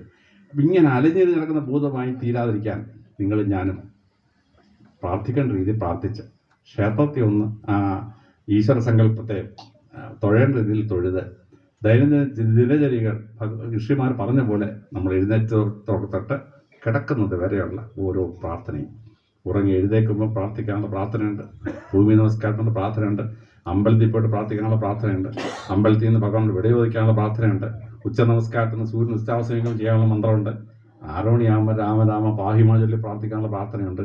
അവസാനം രാത്രിയിൽ ഉറങ്ങാൻ കിടക്കുമ്പോൾ അവിടെ ഒരു പ്രാർത്ഥനയുണ്ട് ദൈവത്തോട്, അദ്ദേഹത്തെ പരിമേൽപ്പിക്കുകയാണ്. ആ യമൻ എന്ന് പറഞ്ഞ സാധനം ഉണ്ടല്ലോ, അവനെ ഈ വീട്ടിലെങ്ങും കയറ്റേക്കരുത്, നേരം വിളക്കുന്നവരെ ഭഗവാനോട് പറയുകയാണ്, യമനെ ബ്ലോക്ക് ചെയ്യാണ്. എന്തൊരുക്കും പ്രാർത്ഥന എന്നൊരു ഓരോ മന്ത്രത്തിൻ്റെ ആ അർത്ഥമില്ലേ, അത് മനസ്സിലാക്കി ആ മന്ത്രം ജപിച്ചിട്ട് സുഖമായിട്ട് കിടന്ന് ഉറങ്ങിയാൽ സുഖസുഷുപ്തിയിൽ നമ്മൾ ഉറങ്ങിയിട്ട് രാവിലെ എഴുന്നേക്കാം. അപ്പോൾ നമ്മുടെ ഋഷിവര്യന്മാർ എത്രയോ അർത്ഥസമ്പുഷ്ടമായിട്ടാണ് നമ്മെ ഈ ദിനചര്യയെ പഠിപ്പിച്ചിരിക്കുന്നത്. അതിൽ ഋഷിമാരെഴുതിയ ദിനചര്യ എന്ന് പറഞ്ഞ പുസ്തകം നിങ്ങളൊന്ന് വായിച്ചാണ്. ഓരോ സമയത്ത് എന്ത് ചെയ്യണം അതനുസരിച്ച് പ്രാർത്ഥിച്ച് ക്ഷേത്രത്തിൽ പോകുന്ന സമയത്ത് ക്ഷേത്രത്തിൽ പോവുക, ചൊല്ലേണ്ട മന്ത്രം ചൊല്ലുക. അങ്ങനെ നമ്മൾ സ്വസ്ഥമായി ജീവിച്ച് കഴിഞ്ഞാൽ ഇഹലോക ജീവിതം സന്തോഷപ്രദമായിരിക്കും. ഇഹലോക ജീവിതത്തിന് ശേഷം മോക്ഷം പൂർണ്ണമായിട്ട് കിട്ടിയിരിക്കും. ഈ അലഞ്ഞു നടക്കുന്ന ഭൂതങ്ങളായി മനുഷ്യനെ ശല്യം ചെയ്യുകയും ഒക്കെ ചെയ്യുന്ന ഭൂതമായി ഭൂമിയിൽ അവശേഷിക്കാതെ ഭഗവാനിൽ ലയിക്കണം. അതിൻ്റെ അത്ഭുതമാണ് സനാതന ധർമ്മം. അതിൻ്റെ അർത്ഥം മനസ്സിലാക്കി ഈ മഹത്തായ പുരാതനമായ 1000 കൊല്ലം പഴക്കമുള്ള ചിറക്കൽ കോവിലകത്തിലെ മഹാന്മാരെ തമ്പ്രാക്കന്മാർ ഉണ്ടാക്കിയ ഈ പാരമ്പര്യം ആര് വായിച്ചാലും അത്ഭുതം തോന്നുന്നൊരു പാരമ്പര്യത്തിൽ ഉടമകളാണ്.